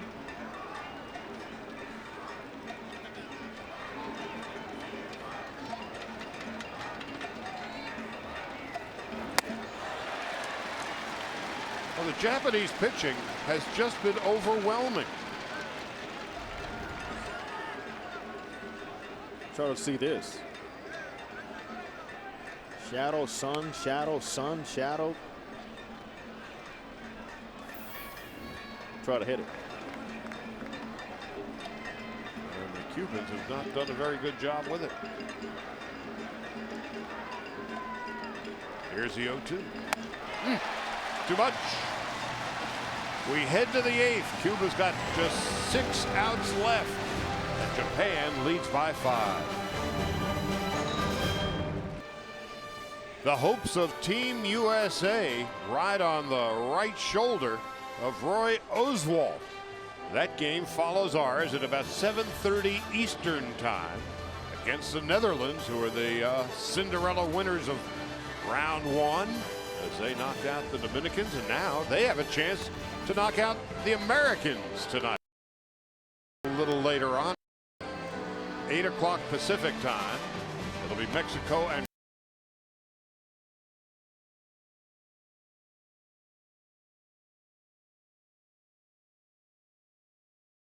of the inning. This 2009 World Baseball Classic, Charlie, 11 then to those Netherlands on the mound, huh? A pitching coach. You'd think he was still pitching. Of course, he was born in the Netherlands. And he's one of those guys you can argue till the cows come home as to whether or not he should be in the Hall of Fame. And for whatever reason, he is not. He's got my vote. Mine too, but of course we don't get a vote. But if we did, he'd get it. I mean, the Netherlands, they're winning the close ball games, and the ones they've lost so far have been where they have been in the game. Fukudome is 1 for 3 and a couple of punch outs today as we begin the 8th inning. And now the Japanese club will have to deal with the shadows at the plate.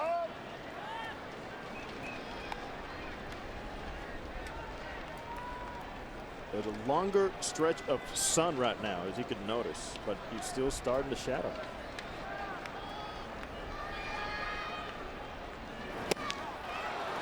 Right now, the pitchers are at a distinct advantage because of the elements, and that's the first out of the 8th.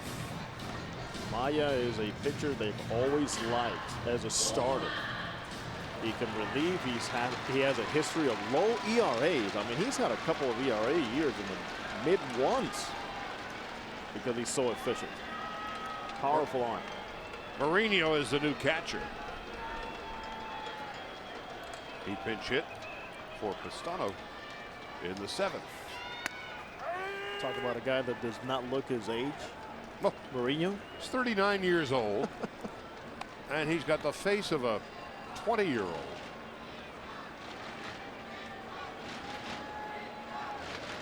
And you watch him do his work, and he's very reminiscent of Benito Santiago in Santiago's heyday.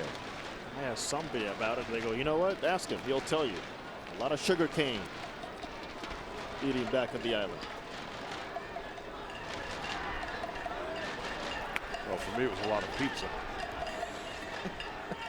My undoing, I think.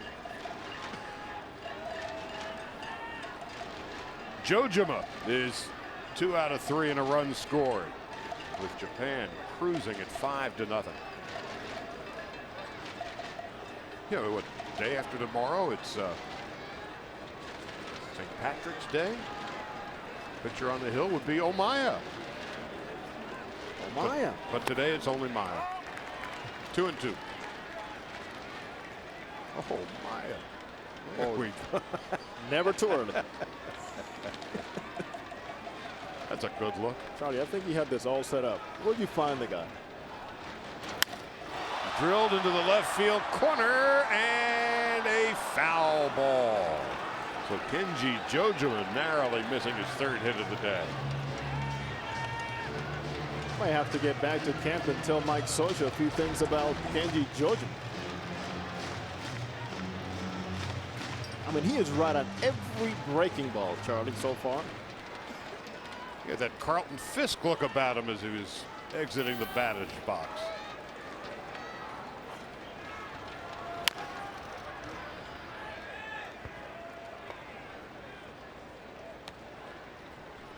Mariners expecting better things from Jojima, especially the pitching staff led by Felix Hernandez. And everybody tells me, you know what, communication's not a problem at all, or a barrier for him. That was one of the questions when Seattle first signed Jojima. Because as a catcher, you have to communicate how to pitch a given batter, go out and have a conference, and how much English did he know or how much Spanish did he know. It was a work in progress, but clearly it's not much of a problem anymore. In the gap in left center, and Cepeda to gone. Oh, Jojima really has taken it upon himself to learn, and we'll see another good at bat. Hanging breaking ball, stays right on it.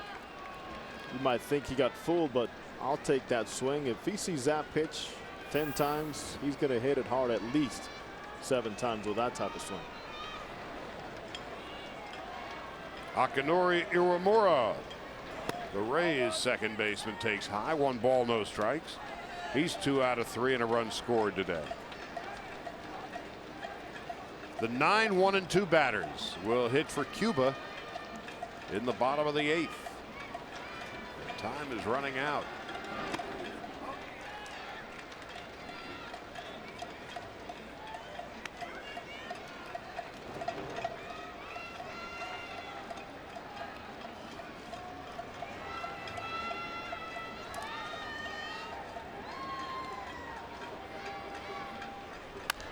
Whacked off to the left and foul.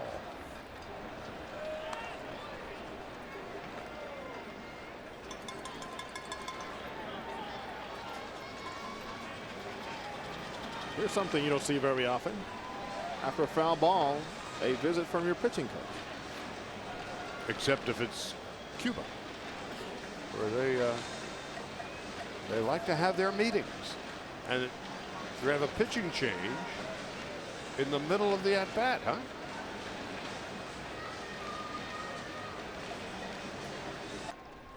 So Akinori Iwamura, with fans all over the place here in San Diego today.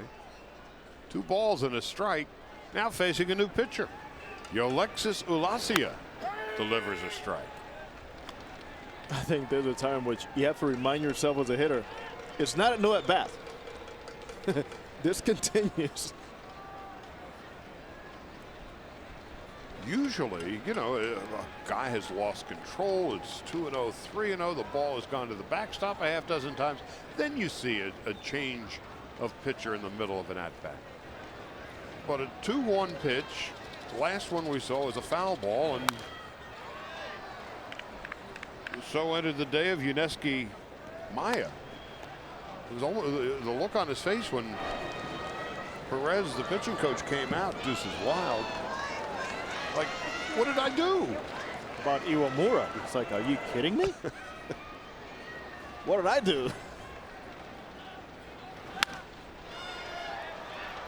I'm not surprised at all, because even with the decision, Charlie, that Velas made with Chapman, he's thinking ahead. I mean, he knows he's playing within rules here as to when he can use a guy and when he can't in terms of days spread between outings. One pitch is not going to make that much of a difference, you don't think.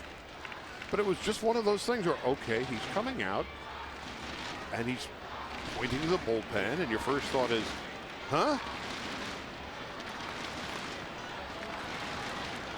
I recall back in 2006 where he's trying to figure out when he could use Lazo, how many days off he needs in between, and he calculated every single pitch.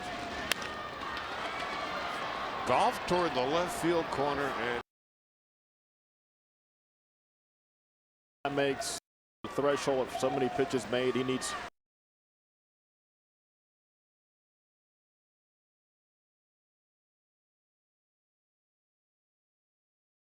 season for another X amount of days.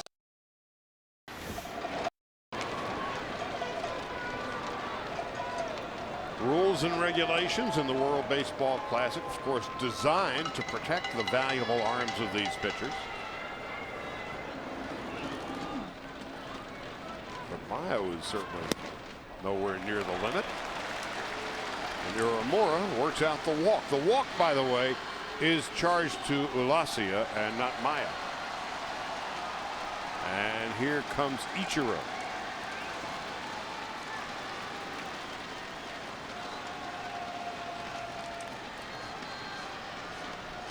Well, the Cubans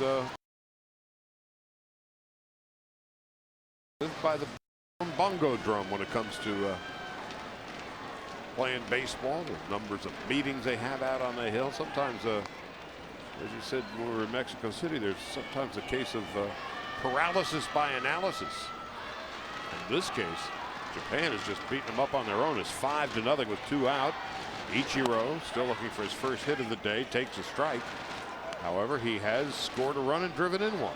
Ichiro not happy with that call by home plate umpire.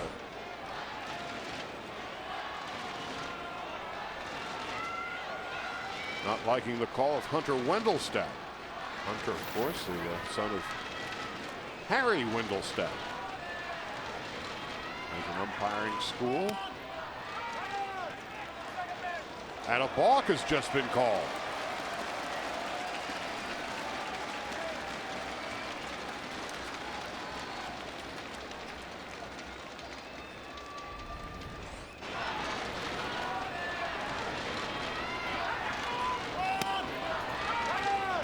Not the full 1 second stop.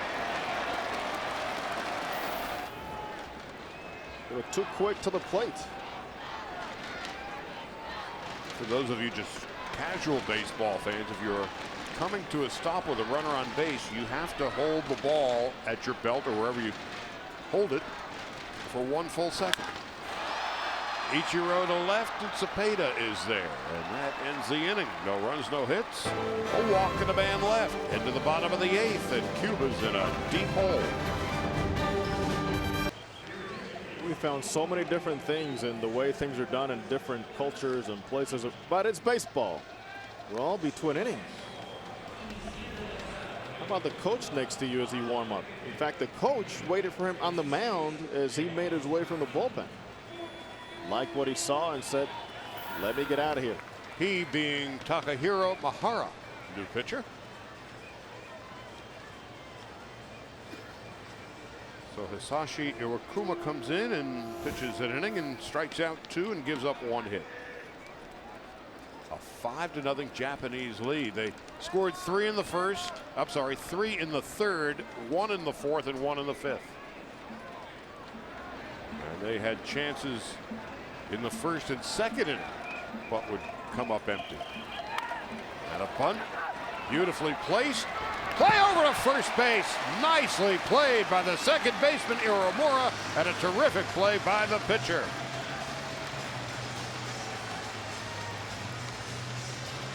Well, they work out very animated, and they have great communication in practice. And sure, if you practice it, it transfers over to the game. No doubt about this rhythm. Look at this. Everybody knew where everybody was. Let me find my teammate. Get the out. Well, Uramura, seeing that the first baseman, Ichikawa, was going after the bunt, made a beeline for first base. And it's no fluke that he could make a play like that. Very aware and alert player. Great instincts. You can have good hands, Charlie. You can have good range, good arm. But let me tell you, sometimes those gold gloves are won on instincts. Where you play, how you play.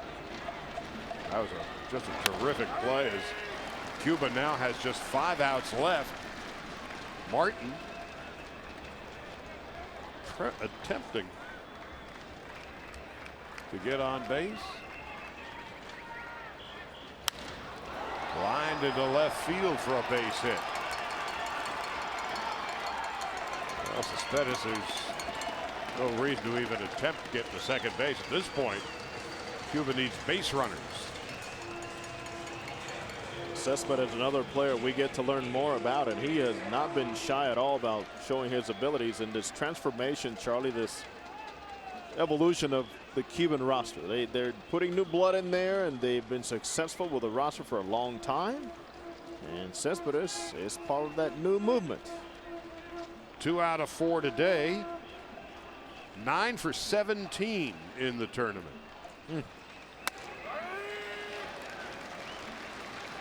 Cespedes is just 23 years of age. Michel Enriquez is 30. So that terrific play by the pitcher Mahara and Uemura. Then you have that base hit by Cespedes. Inning could have taken on a different complexion. But of course, with a runner on base, a pitcher might be pitching entirely differently. But having said all that, it was a terrific play, and there's 1 out. And at this point, they play for outs. And here's 2 of them. And that ends the inning. Boy, everything's coming up roses for the Japanese. They lead 5-0.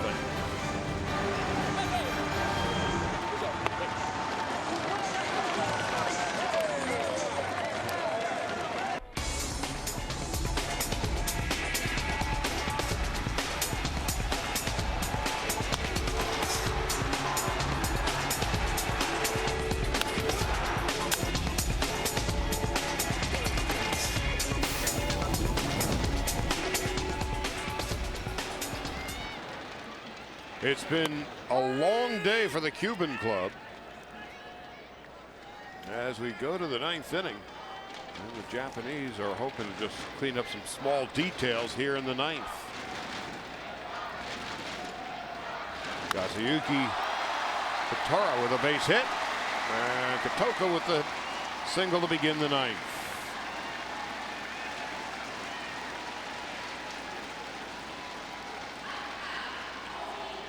You know who that was? That was my favorite teammate.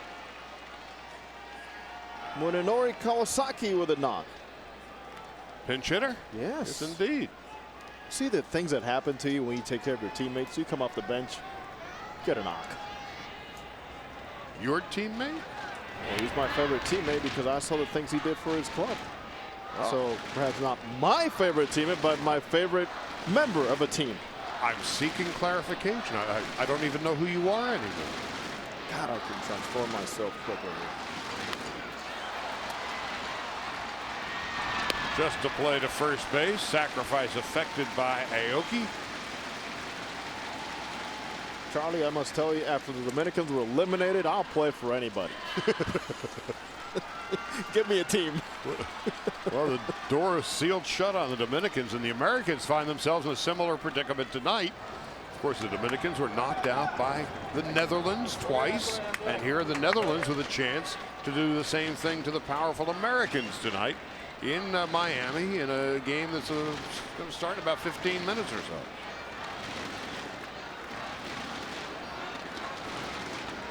Giant killers. Here's Murata. Chiuchi Murata. Walk, run scored, sac fly, RBI.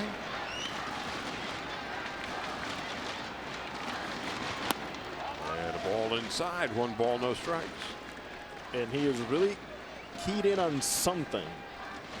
Unload. Mistake and deposited way out of Petco Park.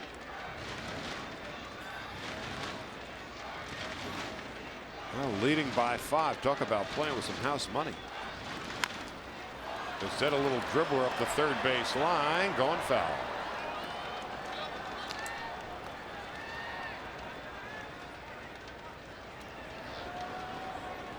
Murata got beat on that pitch inside, not knowing or timing Ulacia's delivery.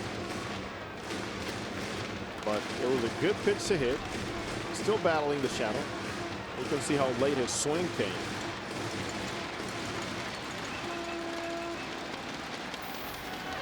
Well, we're going to see that great Korean club later on tonight.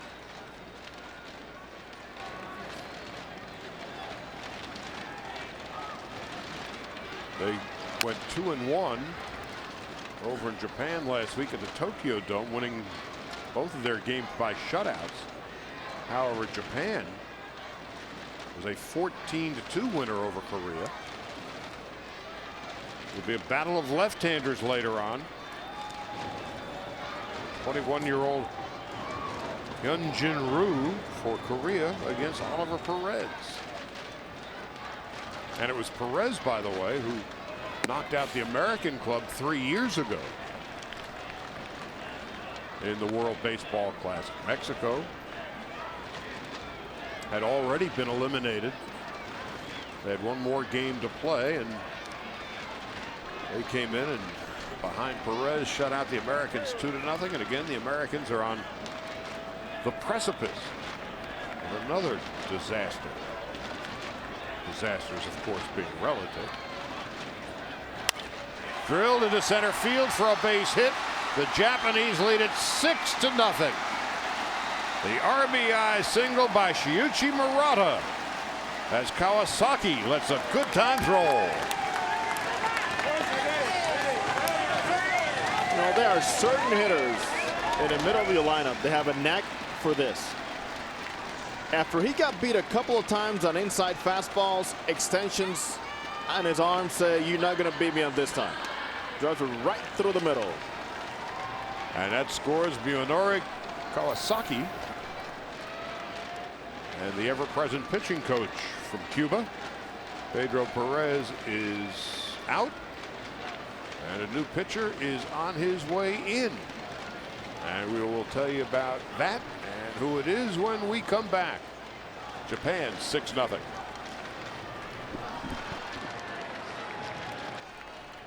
Well, the 7th pitcher of the afternoon for Cuba now on the hill. Exit Alexis Ulacia. Enter Vladimir Garcia. Japan with a run already, and the first pitch is a wild pitch.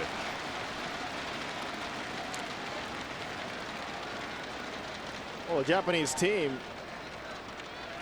had not gotten a base hit in 3 innings until the leadoff by Kawasaki in the 9th inning against Alexis Ulacia, who, talk about unusual. Look at this landing here. Totally on his heels, the front and the back. I don't know how he will defend against a low liner, Charlie. He's halfway to a ballet class.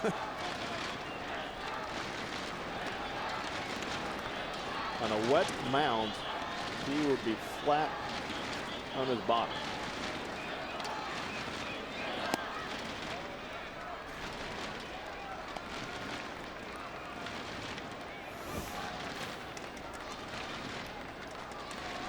Garcia saw some action in the blowout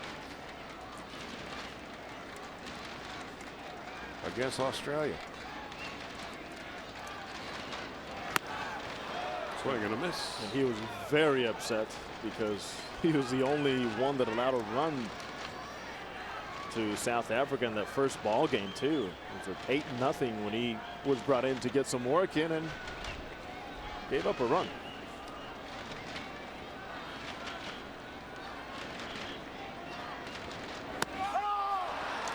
Ball strike 3. We're talking to some scouts over in Mexico City about Garcia's delivery and his potential. He's got closer stuff, and that is why they're grooming him to become here for the Cuban national team. Mid-90s, sharp breaking ball.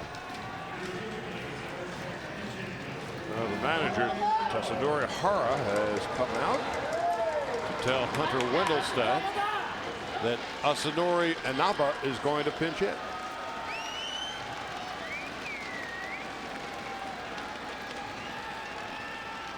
Looking ahead to the bottom of the 9th, the Cubans middle of the lineup. Frederick Cepeda, Yosvani Peraza, and Yulesky Gurriel. Foul back and out of play, and it's 0-1 to Asanori Inaba. Watching Inaba hit batting practice in his approach, he has gotten the David Justice leg kick. You remember that? How fluid, elegant with his hands and the way he loads up. Look at his front leg. Well, the elegant Nippon ham fighter, Asunori Inaba, 14-year veteran, 291 career average. Oh, the copy of David Justice right there.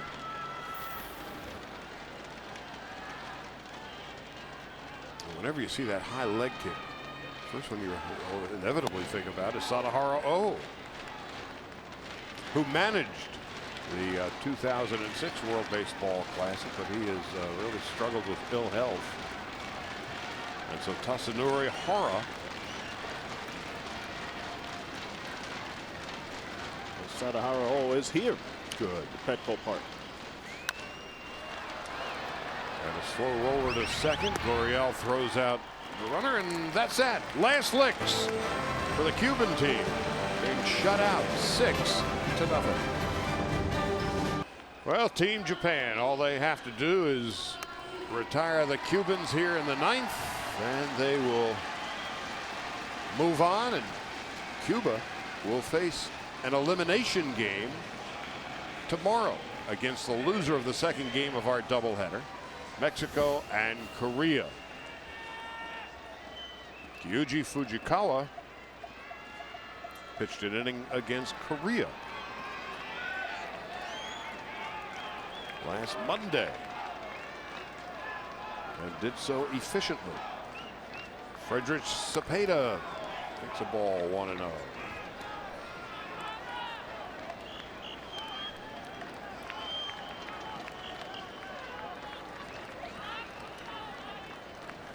Right guy, right time for Eugenio Velez.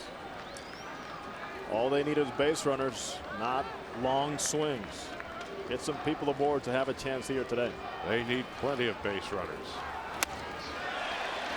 And a 91-mile-an-hour fastball in on the fist. Too much for Cepeda.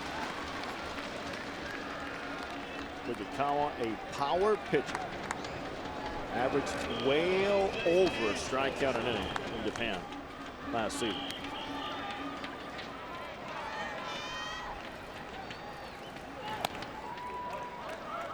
'90 strikeouts in 67 2/3 innings.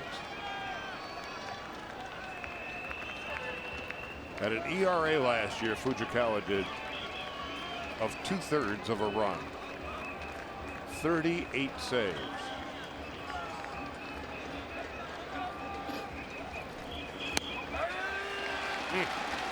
Charlie, and what seems very unusual to us, obviously because of his delivery and the pauses that he makes, is not unusual necessary for every hitter.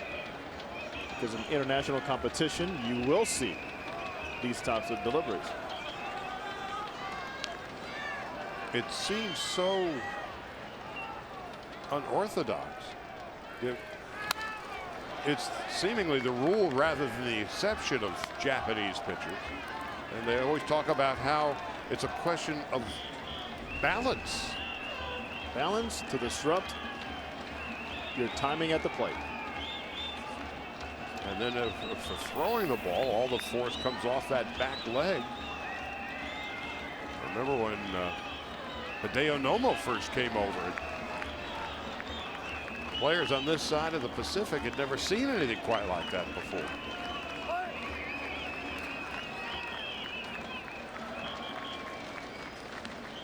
It's as much about timing for the pitcher as it is to throw off the timing of the hitter.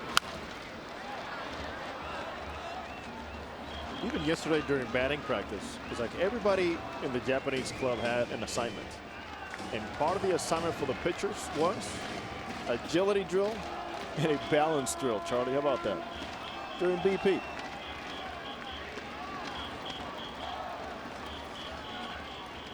Cepeda today is 2 out of 3, couple of singles. He's a switch hitter. Third base umpire Juan Rodriguez prolonging the at-bat.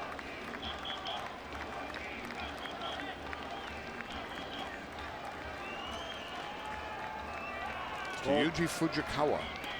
12 pitches now. This at bat for Cepeda.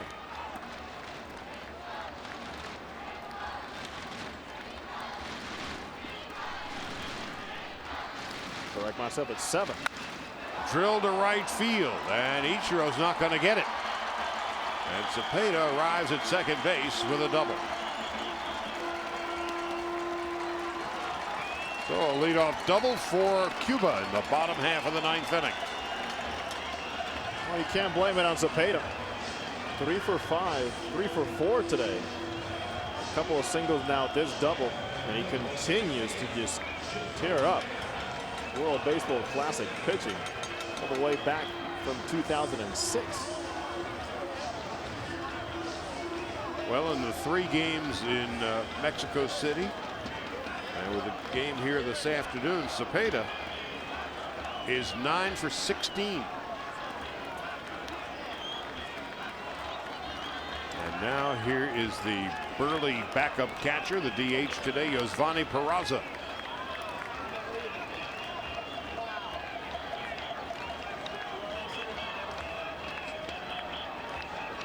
Peraza was 4 out of 5 down in Mexico, 0 for 3 this afternoon.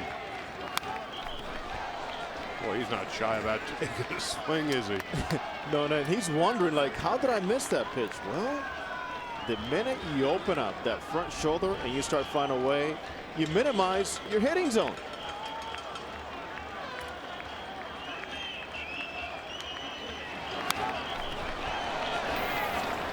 Talk about bat speed. 1 ball, 1 strike. He's one of the most popular players in Cuba today. El Gordo. Which means the fat boy. He loves it.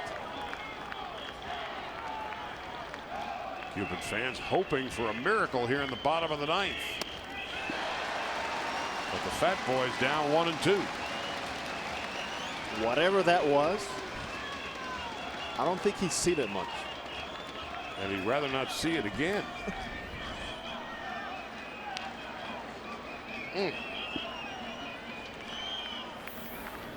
Starts at the knee and ends at the ankle. Not the rotation. And again, the whole notion of the shadows in the sun doesn't make it any easier on. And then a fastball upstairs as Peraza goes down swinging. That was an impressive routine of pitching. What a sequence it was for Fujikawa. You know what he did, Charlie? He gave him something close enough to whet his appetite and swing the bat and not be patient. But after that, he was done.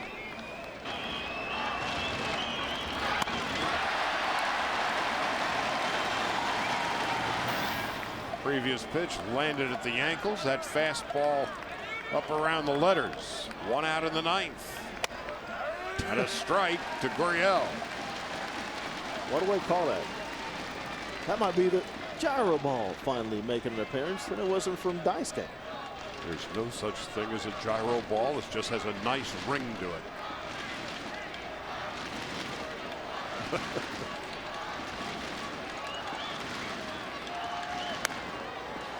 When Daisuke arrived a couple of years ago after the outstanding World Baseball Classic, and Daisuke is going to be the winning pitcher today, he was like Austin Powers, man of mystery, showing up with the gyro ball. And of course, just the name sounded pretty cool.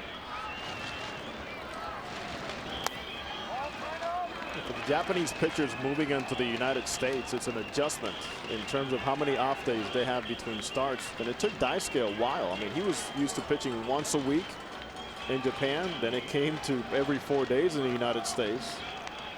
And then you throw into the mix the length of season. About 125 games or so in Japan, 162 in the United States. Road trips in the U.S. as opposed to Japan, just because of the size of the country. Longest road trip is about 2 hours in Japan. And then again, of course, at the major league level in the States, play 162 games in roughly 181 days, which means about 3 days off a month. All the travel, all those additional games.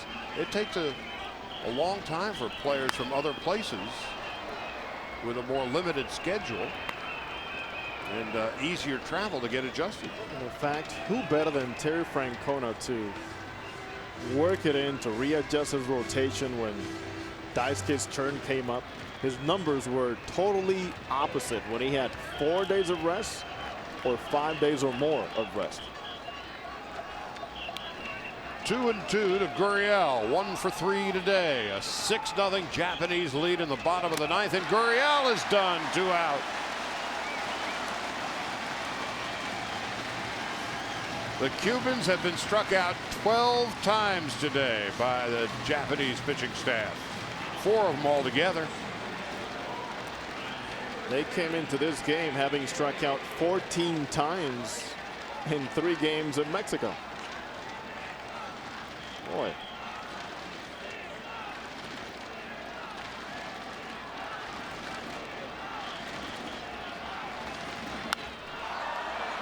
To center field, drifting on back is Fukudome, and Japan has won Game 1 in San Diego.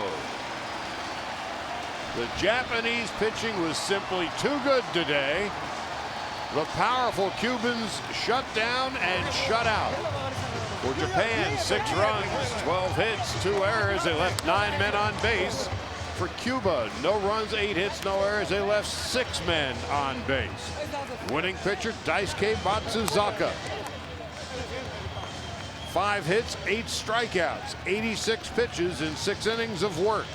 The losing pitcher, Aroldis Chapman, who went 2 1/3, gave up 3 runs and 3 hits, struck out 1, and walked 3. It was just a pitching clinic put on by the Japanese today. As we talked about earlier in the show, they were in the attack. They had Daisuke Matsuzaka on the mound, and they made the Cubans spread the strike zone.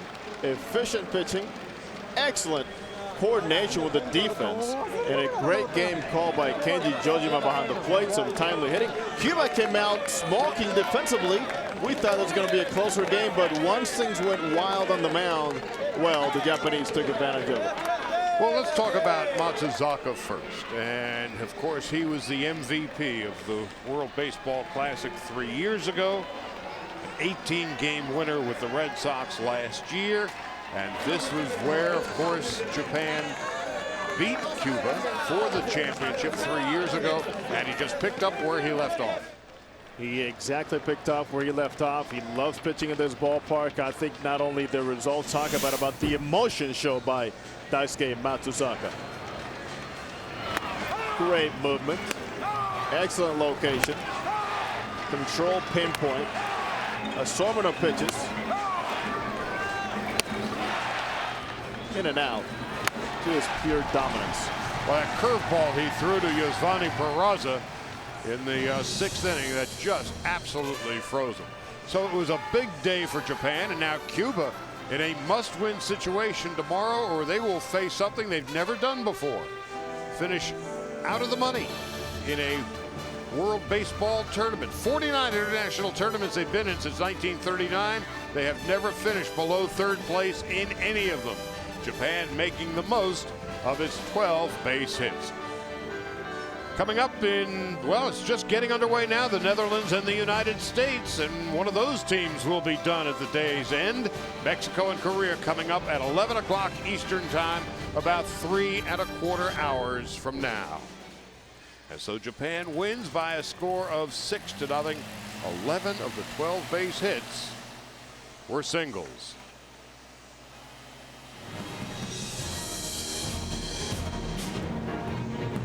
So that's a wrap for us from Petco Park. We'll be back at 11 o'clock Eastern time, about 3 hours and 13 minutes from now. For Jose Mota and our entire crew in San Diego, I'm Charlie Steiner. We'll see you a little later on.